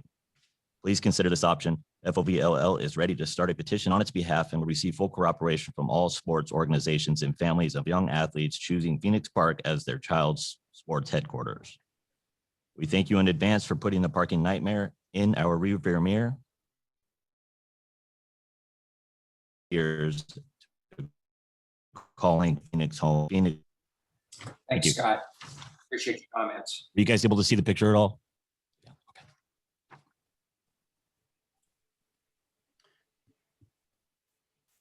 Okay, and then it looks like we have one more, Janelle. We have one more speaker as well, Janelle Stratton Martin from the Cycling Development Organization, high school mountain bike coach. If she can just jump in right now, she's ready to go. If you guys can still hear us. Yep, you're good. Okay, hi. My name is Janelle Martin. I am a cycling coach for the cycling development, it's a cycling racing program that runs all around the area. I am the coach of the Spartans team, which is one of 8 teams on the cycling development. And I know for a fact that we already have come here. I bring my team here. We started our season here at the pump track because some of the kids didn't know about it, and they were really excited to learn about it. They, I think what the bike park can bring is a skill level and bring the skills to and add skills to the kids that ride. I know my own experience at the Truckee Bike Park, I learned a great deal from their pump track and some of the drops that they have and some of the technical areas that they have at their bike park that my son taught me. So just having that, I think adds a lot of safety to the biking community. Just learning some of the skills in a controlled environment. One of the other things that I think is a safety issue is that some of the kids are building outside areas in the state parks that aren't really legal, and in other places that are hidden. I just went to one. My friend brought me to like an illegal build area, and I thought to myself, if the kids are building out there and something goes wrong, there's no way anybody will know about it. So they're out there by themselves. Whereas this is more of a supervised place where they can build their skills and feel comfortable getting those skills built. So we're also closing our season tomorrow here at Phoenix Bike Park. So I'm an advocate. So thank you for your time. Thanks, Chanel. We have one more, Sarah. Forgive me if I pronounce your name wrong, Dion. Yeah, Dion. Hi, I'm Sarah Dion. I just want to emphasize this bike park isn't just for the young.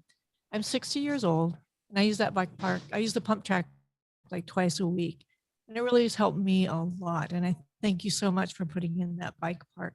I was a runner for many years, but as I got older, my back was couldn't handle the impact. So I decided to try mountain biking. And because I really love to be out in nature and run out there, and mountain biking was amazing. However, I lacked skills. Just about that same time I started riding, we put in the pump track. And so I was able to go and use that, particularly when you ride out mountain biking. There's a lot of trails that go downhill, and I was really scared of tight turns. So every time I got to a hill where there was a tight turn, I literally got off my bike and walked around. It was pretty embarrassing, but I did it. But just about that time, the pump track was put in, and I was able to do all that. I was able to learn how to do tight turns on that. So I was just so thankful. So I'm very happy about that. But more importantly, I was able to go to the pump track with my grandkids. So it's just a really fun activity for the whole family. So again, it's just not for the young, it's for the whole family, for an entire lifelong skill. So thank you. Thank you, Sarah. We have Matt Wetter up next. He's the president of Fat Track, long supporter of Family Free Ride and financial donor. So thank you, Matt. Good night. Thanks for Garrett and for Mike for putting on the presentations. Really appreciated those. I think they're really informative. I'll reiterate everybody's support of the bike park, or almost everybody's support that's gone on so far of the bike park.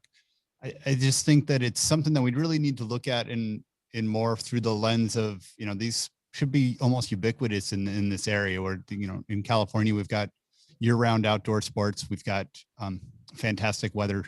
It's a lifelong sport that we're really trying to support. It's, they should be on the exact same level as baseball fields, soccer fields, court sports, all those kinds of things. The cost per person is, comparable, if not less, to put in a bike park and to put in bike trails and natural surface trails.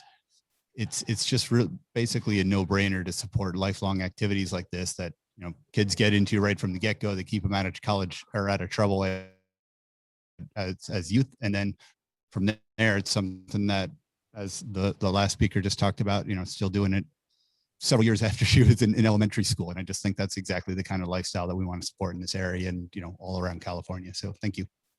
Thank you.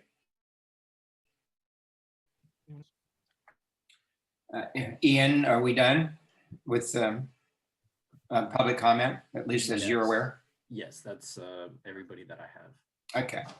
All right. So back to the board report and the recommendation. Would somebody like to tee something up? I'd like to kind of test a motion that we direct staff to continue to keep the options open on a bike park, examining the feasibility, the funding, the phasing, pending a decision on the softball fields, and that investigation also address parking, potential parking options. I'll second that. Yeah, any further discussion among board members?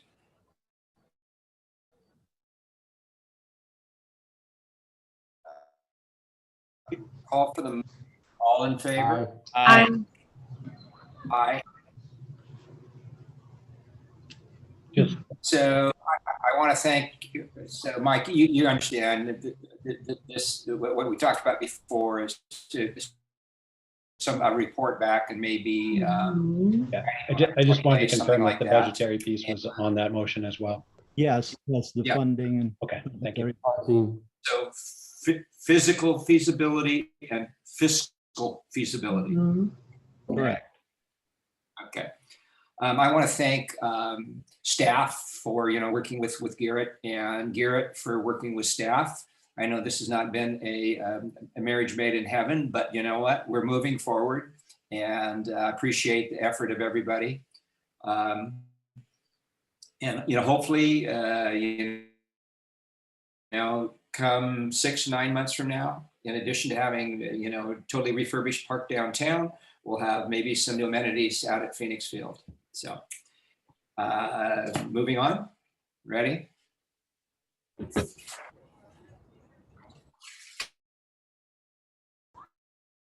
Okay, 8.5, discussion and possible action regarding approval of policy updates for travel policy, graffiti removal policy, asset protection, and fraud in the workplace.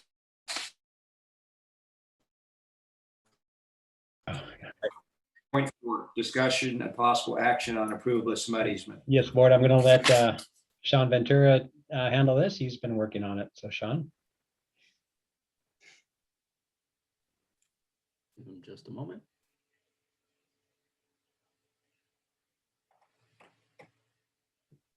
Hi, good evening, Board of Directors. Sean Ventura, Park Manager with Fair Oaks Recreation and Park District. This is not a new board report for you all. You saw this back in March when I first brought it to you. SMUD was and still is attempting to get an easement approved from Hazel Avenue along Krutoff Way, from the edge of Hazel Avenue through into the VFW. You did not approve the easement in the previous iteration due to it tearing up our road. You froze, Sean.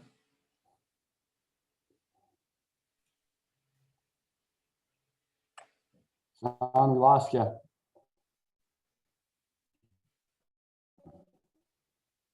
Well, Yeah, Mike, can you take over here? I think I can probably cover it, and when Sean unfreezes, he can jump back in. But the initial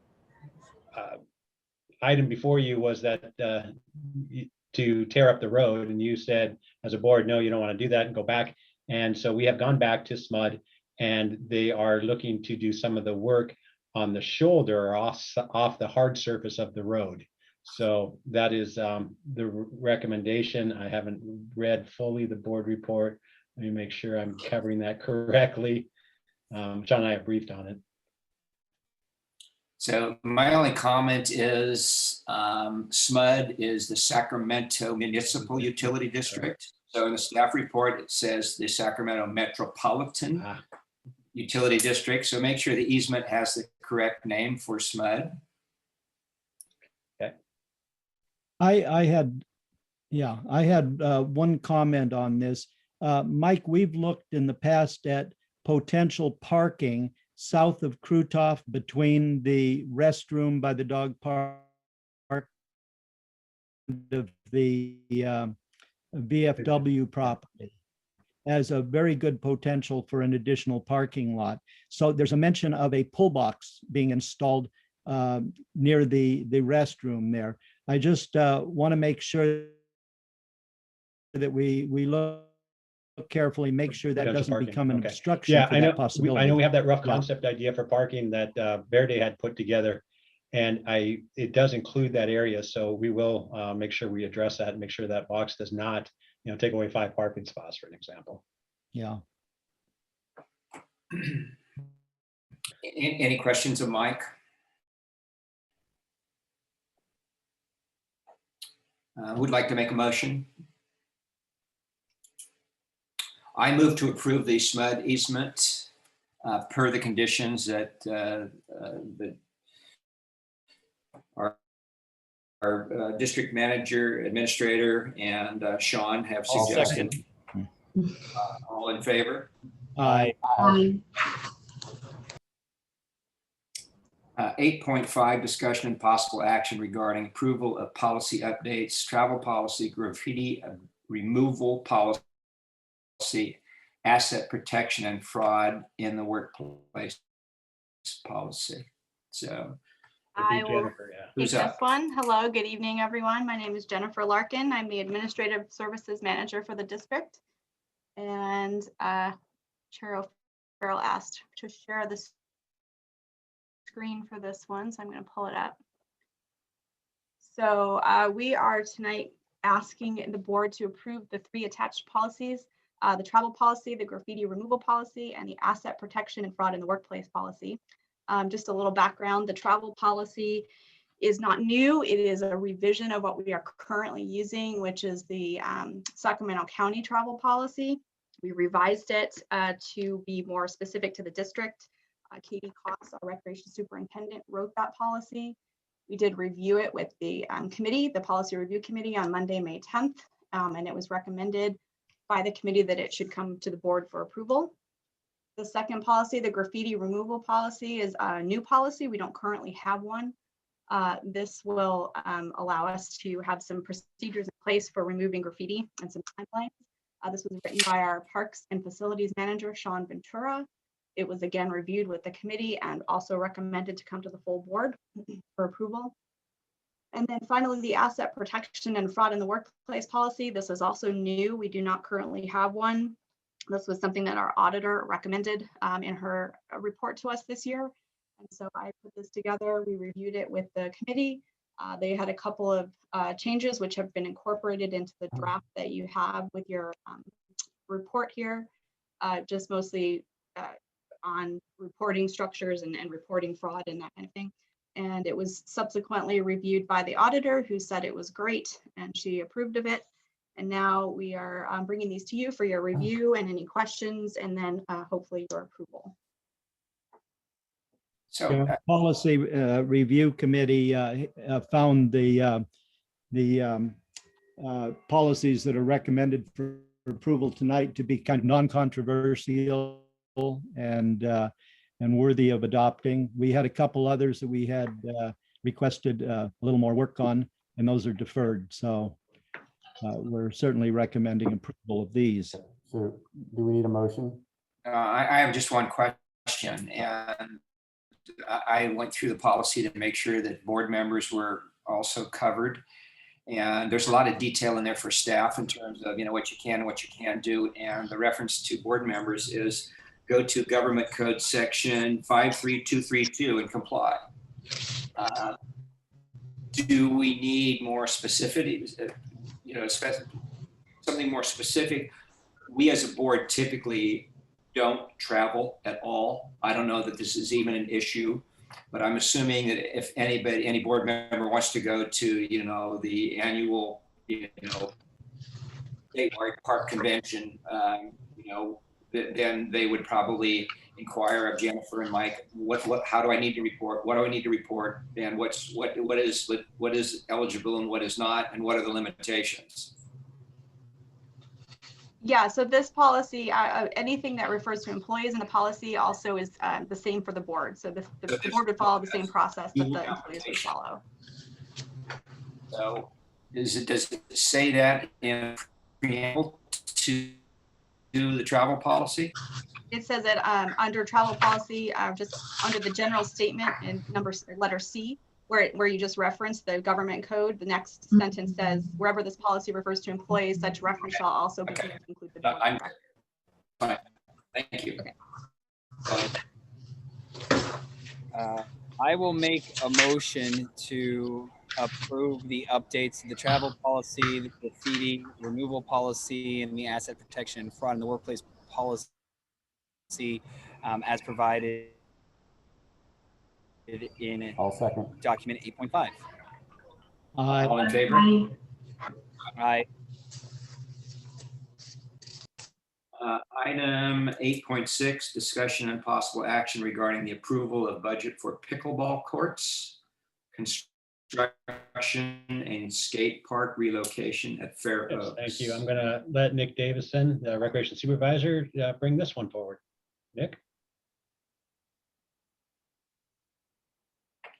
I don't see that Nick is here. Oh, Nick's not here. Oh, okay. Well, I am more up to speed on this one, so I can definitely cover it. You have approved the idea for the 6 pickleball courts and then the. He is here, Mike. Oh, I'm he is here. sorry. Okay, good. He is. I'm sorry. Good. Okay, Nick. Can you guys hear me? Yeah. There you are. All right. Good evening, board. Nick Davison, Recreation Supervisor. Here tonight to request funding for construction of pickleball courts and a new above ground skate park at Fair Oaks Park. If you recall, at the March board meeting, staff proposed 3 potential locations and options for pickleball courts. The board directed staff to pursue the Fair Oaks Park location with the pickleball courts going into the current skate park location and relocating the skate park adjacent to it at the current basketball court. Staff received some estimates on what a 6-court pickleball complex would look like with 8-foot perimeter fencing, brand new around that, and a new above ground skate park with varying features. Staff believes the estimates received for this project could be completed with the requested funds of $475,250.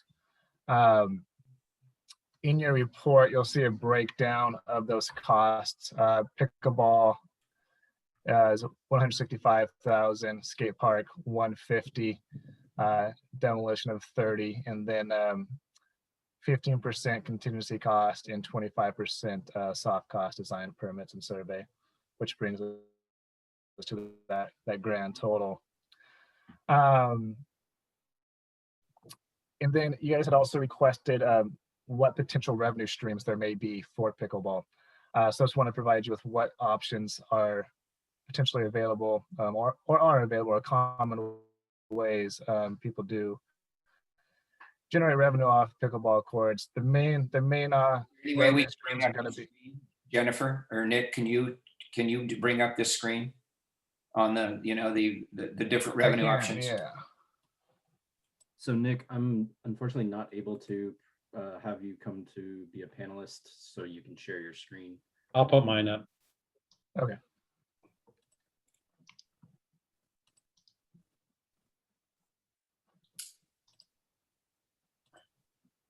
Okay, can you guys see that? So potential revenue streams is going to be private rentals, similar to what we do right now with tennis courts. People can reserve their courts in advance of play. Roughly the cost would be $10 per hour. Seeing that there is likely going to be a high demand for these courts, we do anticipate people renting the courts before they go out there. Nothing worse than going out to courts to go play and they're completely in use and you have to wait a length of time to get onto them.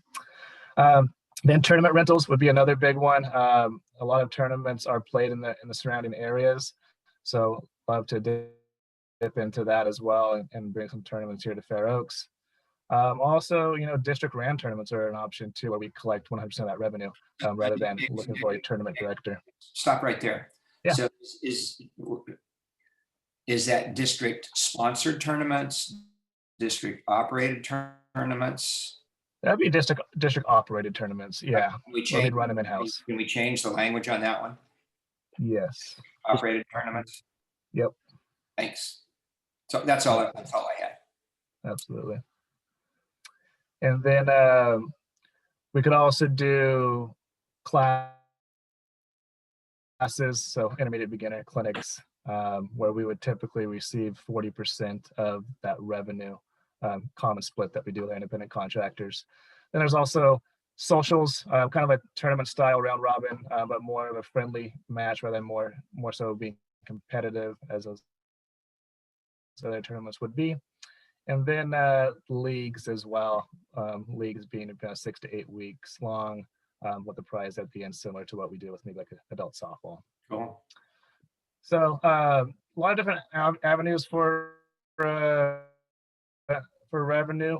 It is important to note that, you know, we don't anticipate those putting these amenities in, but it would help offset them. And then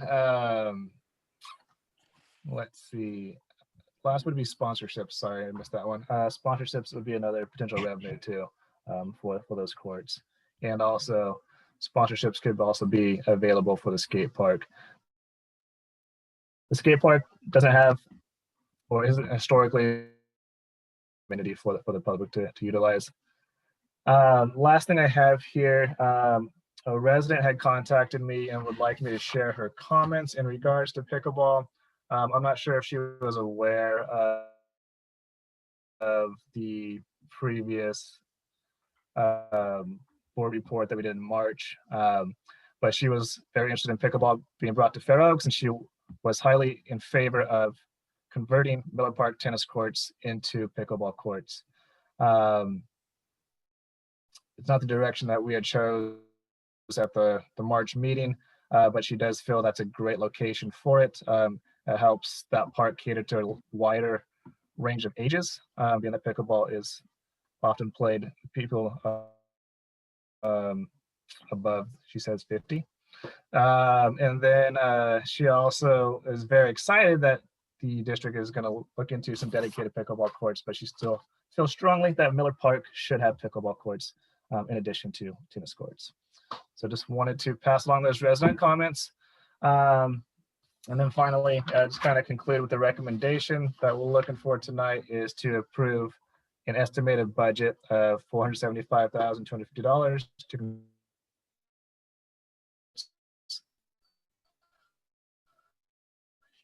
Grassy Park, Oaks Park, utilizing Measure J funds. A couple of questions for you, Nick. Sure. The existing skate park, when it was first put in and funded by the Presbyterian Church, they were also covering it, I believe, under their insurance policy for liability. Now that we tear out theirs and we build a new one, is there any relationship with the church any longer? That's something we'll have to, you know, when we go out to kind of do additional outreach here, speak to them and see what kind of relationship. I haven't seen anything on paper that states that there's a long-term contract or agreement with them on Have that. they done But definitely anything do the research on it. Have they done anything recently as far as maintenance or replacement or insurance? So basically, the band. Not in the years that I've been here. I've not seen them do any sort of maintenance. Other question was, I assume from what you said, we're going to build the new skate park basically at the same location there, just move it over, I guess. That is correct. I assume it's where the basketball court is now. That is correct. Yeah. And we That's talked at the last meeting about whether we touch on some of the parking area built by the Presbyterian Church. I want to make sure that if we need some extra space or want it, that we have the right to do that. Yeah, absolutely. And then last of all, on using the pickleball courts. So if I just show up out there and nobody's reserved it, you don't have to pay. Oh, absolutely. Yeah, they'd be open to the public. What we do at Miller right now with tennis courts is they're first come, first serve. But if you want to reserve a court, you're welcome to do so. But we also leave 2 courts open that are unreservable. So people can always walk on at any time. And our calendars are made available online. Ever have any problem when somebody's reserved and they show up and the people won't relinquish? You know, I've heard stories of it, yeah, but usually it ends cordially. So. Okay, thank you for those responses. I have a quick question. For maintenance of pickleball, is it pretty similar to tennis? And is that a cost that, like how much of additional cost is that going to be to maintain these pickleball courts? We haven't done the analysis on that, but yes, it is very similar to tennis. We don't anticipate a major impact to maintenance. So we will do that because we will have to determine how much time, more so time than money. Oh, how okay. much time is that going to take on?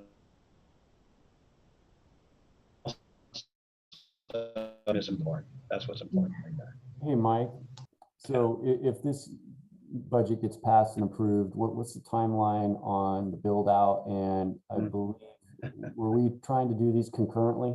So we're building the skate park and the pickleball court at the same time, or one goes first and the other one's delayed? Yeah, we don't have a solid plan yet because we still need to go through outreach on this, and that'll impact some of this. I would hope though that we would be doing it all at once, the pickleball courts and the skate. They are 2 different contractors though, and so that does play into it as well. More than likely with the skate park, we'll go to a JPA, Joint Powers Authority contract. It makes it a lot easier. We don't have a huge bid requirement because it's already been pre-bid. And with the pickleball, I believe we will have that option as well. We're investigating that right now. So our design time and all that isn't going to be as great. The only, I can't foresee a lot of challenges with it because we're not going to go subsurface on anything. So we're going to stay above surface. So I think we can do them both at once. Does the surface of the pickleball court, is it as critical as the surface of a tennis court? I don't know pickleball. Yes. It is, okay. So there'll be periodic resurfacing similar to the tennis. Right. And also painting the lines, replacing the nets, but that should not be, that's not a big ticket item. Right. Yeah, and hopefully we have a user group, that's established at that point in time with pickleball, and they become a partner with us for these projects. Any other questions from board members? I would make a motion to approve the estimated budget of $475,250 to construct up to 6 pickleball courts and a new above ground skate park at Fair Oaks Park using Measure J funds. I'll second. Second. All in favor? Aye. Aye. Aye. Okay, we're closing on the end, almost. 8.7, discussion and possible action on approval of change order with KMM. Thank you, board. This is a change order for our electronic access control system, which is basically door hardware, locks and door handles for the community clubhouse and the Veterans Memorial Amphitheater. The fee is to cover the design and the recommendations for purchasing for that system. That system will be scalable for the rest of the district. It does not include the rest of the district, but it will be scalable for that. So it is our long-term lock and key system. It is going to move us into versus a hard key, but that is what we're have this change order for. KMM has done all of our low voltage work, our Wi-Fi and our sound and video work for these 2 projects, and we're just extending their services for the electronic access control. Sounds good to me. Any questions, Mike? So you can open and close the rooms, lock and unlock from the district office or remotely? I sure hope we have that capacity. So I make a motion to approve the change order with KMM. I'll second. All in favor? Aye. Aye. Aye. Okay, 8.8, discussion and possible action regarding the approval of one-year extension for contract with SCI Consulting and Assessment Engineering Services. Yes, I'll take this one. This is a request for an approval.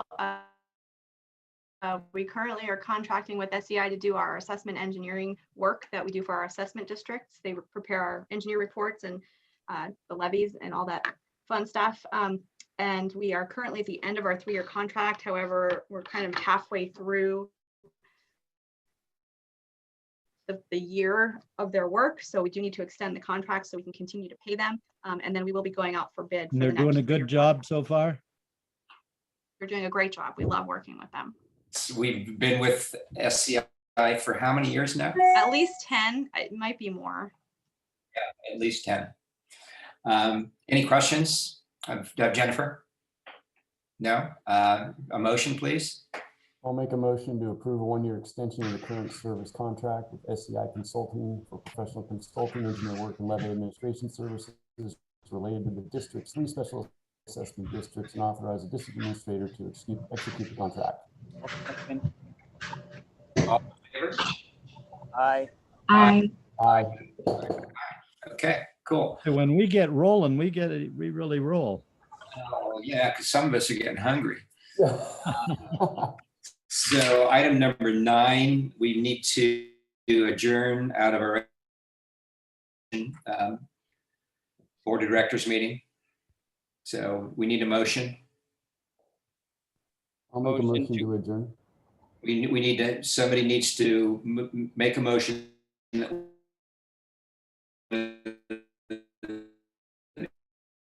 And I will make a motion that we leave the general board meeting and move into a private discussion. Is that what needs to be said? Yes. Jennifer didn't give us the wording. Private That's thrown. discussion, though. It's just the foundation meeting. Going to the foundation. Right. Enter Without the adjourning the foundation regular meeting. So motion was made to leave the regular meeting of the Park District and go into the foundation meeting. And we need a second. Second. All in favor? Aye. Aye. Okay, foundation business, approval of minutes of the Fair Oaks Recreation Foundation board meeting for November 18th. Motion to approve the minutes for November 18th, 2020, Fair Oaks Recreation Foundation Board.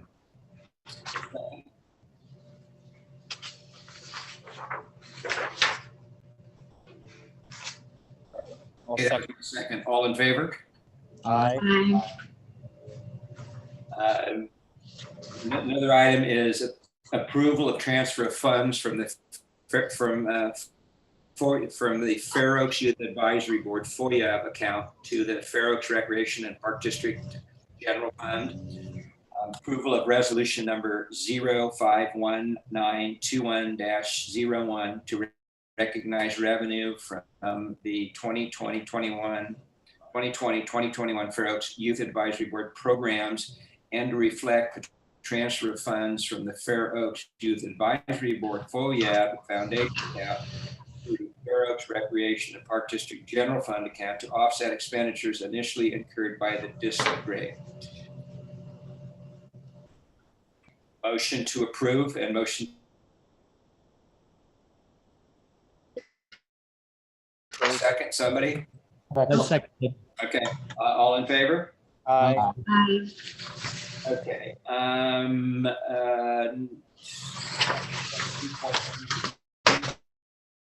Foundation account activity July 1, 2020 to April 30, 2021.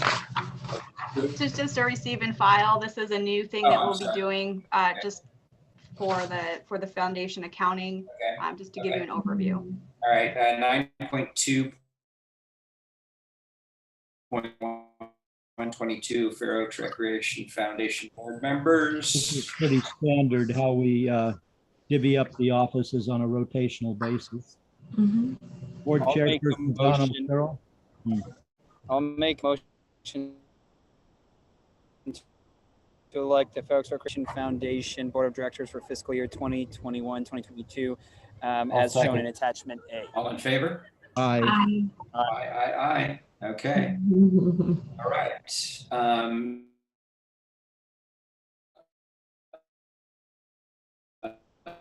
Board meeting and the regular. So moved. Second.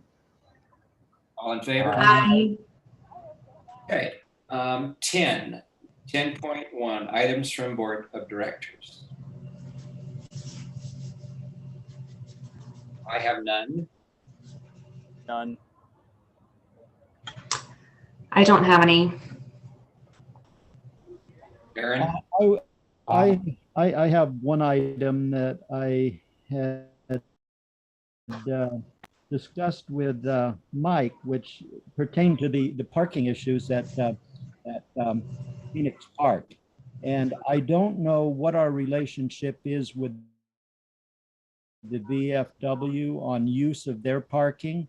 But, you know, we do have a relationship at Fair Oaks Park with the Presbyterian Church on multiple use of parking.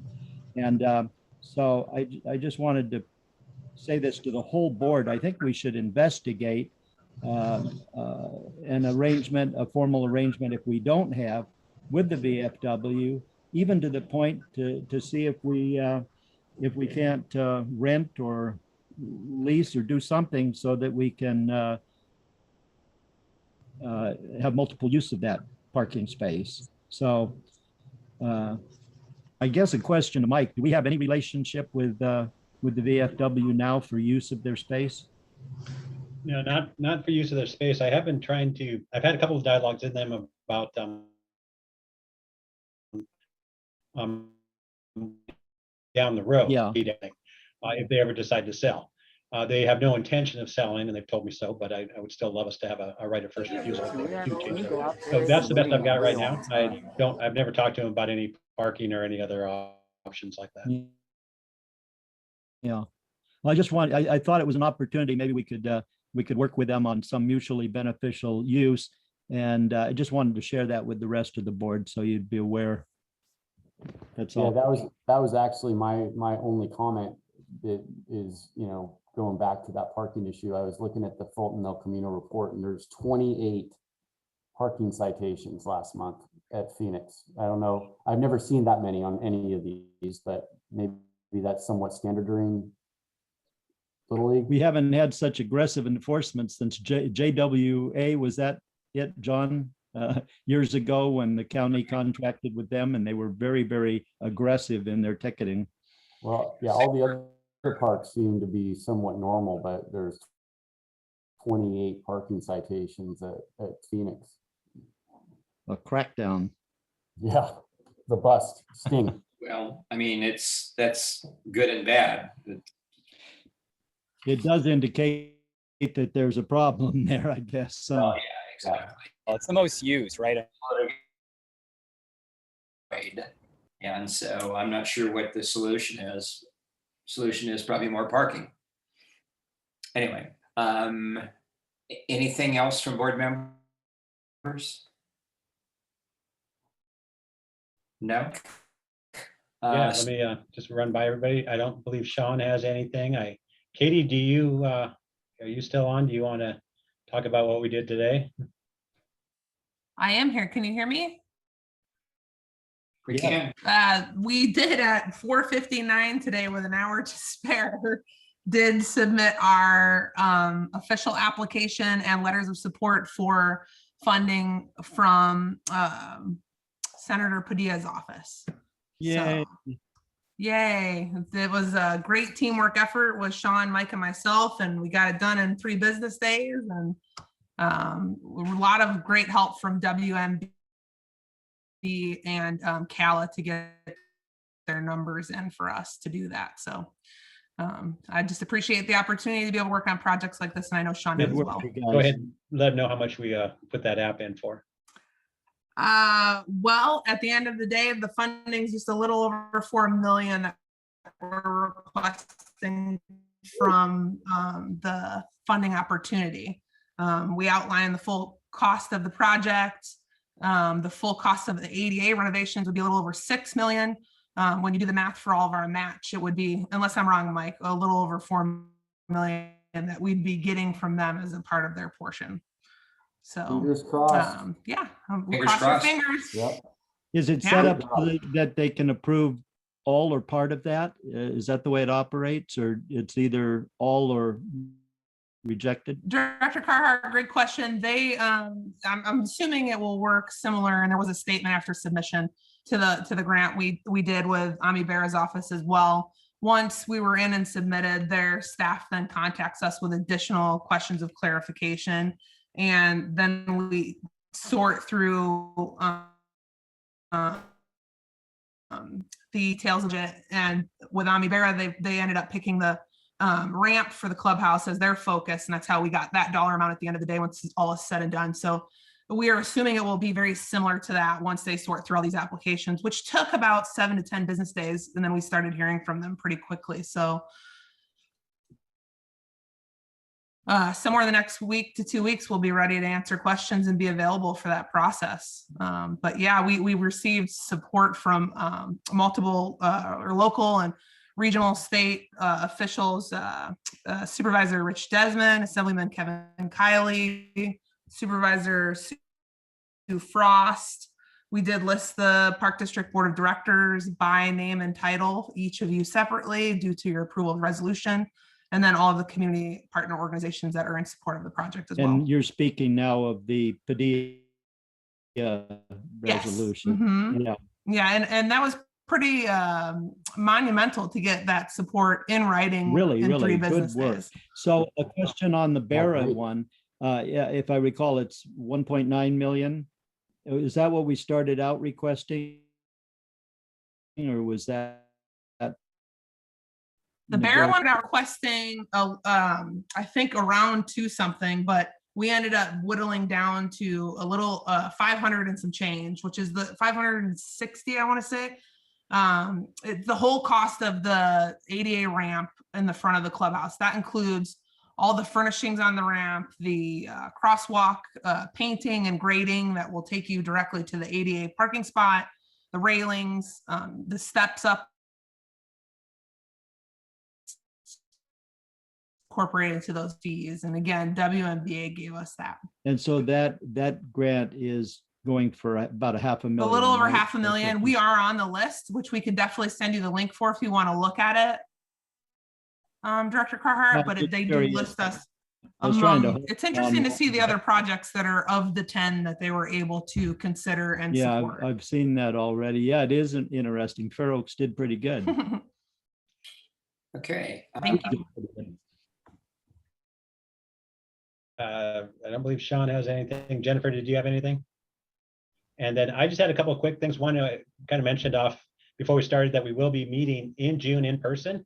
Everything's still on target for that. And we will be at the old Fair Oaks Elementary School, which is the Meraki School. So we'll be over there. We're working out the final details, bugs, the systems and things like that. I'm sure it'll be still a little choppy, so just be kind of prepared for some choppiness, but we have been testing and working on this for 2 months. So hopefully it'll be minor, and we'll be in that location for the next almost 2 years. Okay, Mike, masks on, masks off. What's the protocol? We're still waiting for the guidelines from the governor's office. That's after June 15. So there'll be some changes, but as it sits currently, indoors, we will be wearing masks and practicing social distancing.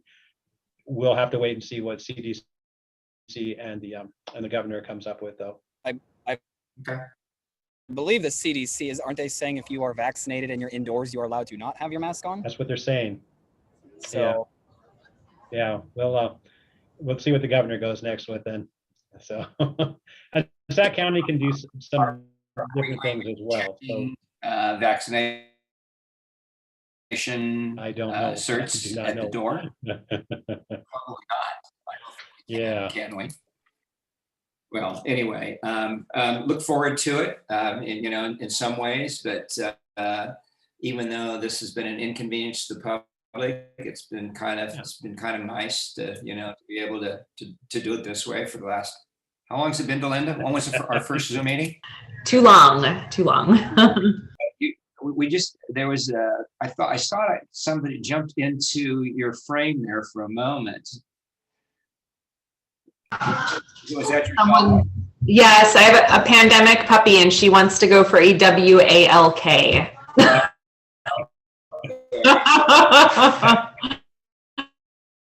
Don't make me say it. So do you think we're done? I got then? one more quick thing, if you will. Just a special meeting, anticipating a special meeting sometime between June 28th and 30th for the board. That would be to award a contract for the and then the inside of the clubhouse and the auxiliary buildings. We are not able to get that to you in time for your June meeting, your regular scheduled meeting, because we have to actually give notice of award to bid that actually will occur by statute. We have to do it that way in the time frame. So I'm looking at June 28th through the 30th at some point in time for a board meeting. If you would maybe send us your availability during those times, and we'll start. It'll be a short, hopefully it'll be a short meeting. It'll just be to award the bid. Okay, We need a full board, Mike. Did you mention to the board our meeting with Tom Gray on the water line relocation? We don't have, I did not have a confirmation on the meeting date, but we are trying to meet with him next Wednesday. And we're pushing for about 11 a.m. To negotiate the cost for moving the water line that is in front of the clubhouse, and it would be moved out into the road to Mescal and California. And that would take that water line out of the park. So when they do have to replace that water line, which looks like years from now, they will not be tearing up our park. And so we're negotiating with the cost of that. We'll see where that goes, and we'll keep you informed, but it is slowing down the Village Plaza Park project because we do have to have a sign off by the water district for that water right of way. And to get, oh, never mind. Okay, well, to facilitate that puppy walk, are we ready for a motion to adjourn to the June? Absolutely. You took the words out of my mouth. I shall move to adjourn to the regular meeting of June 16th, 2021. I'll second. All in favor? Aye.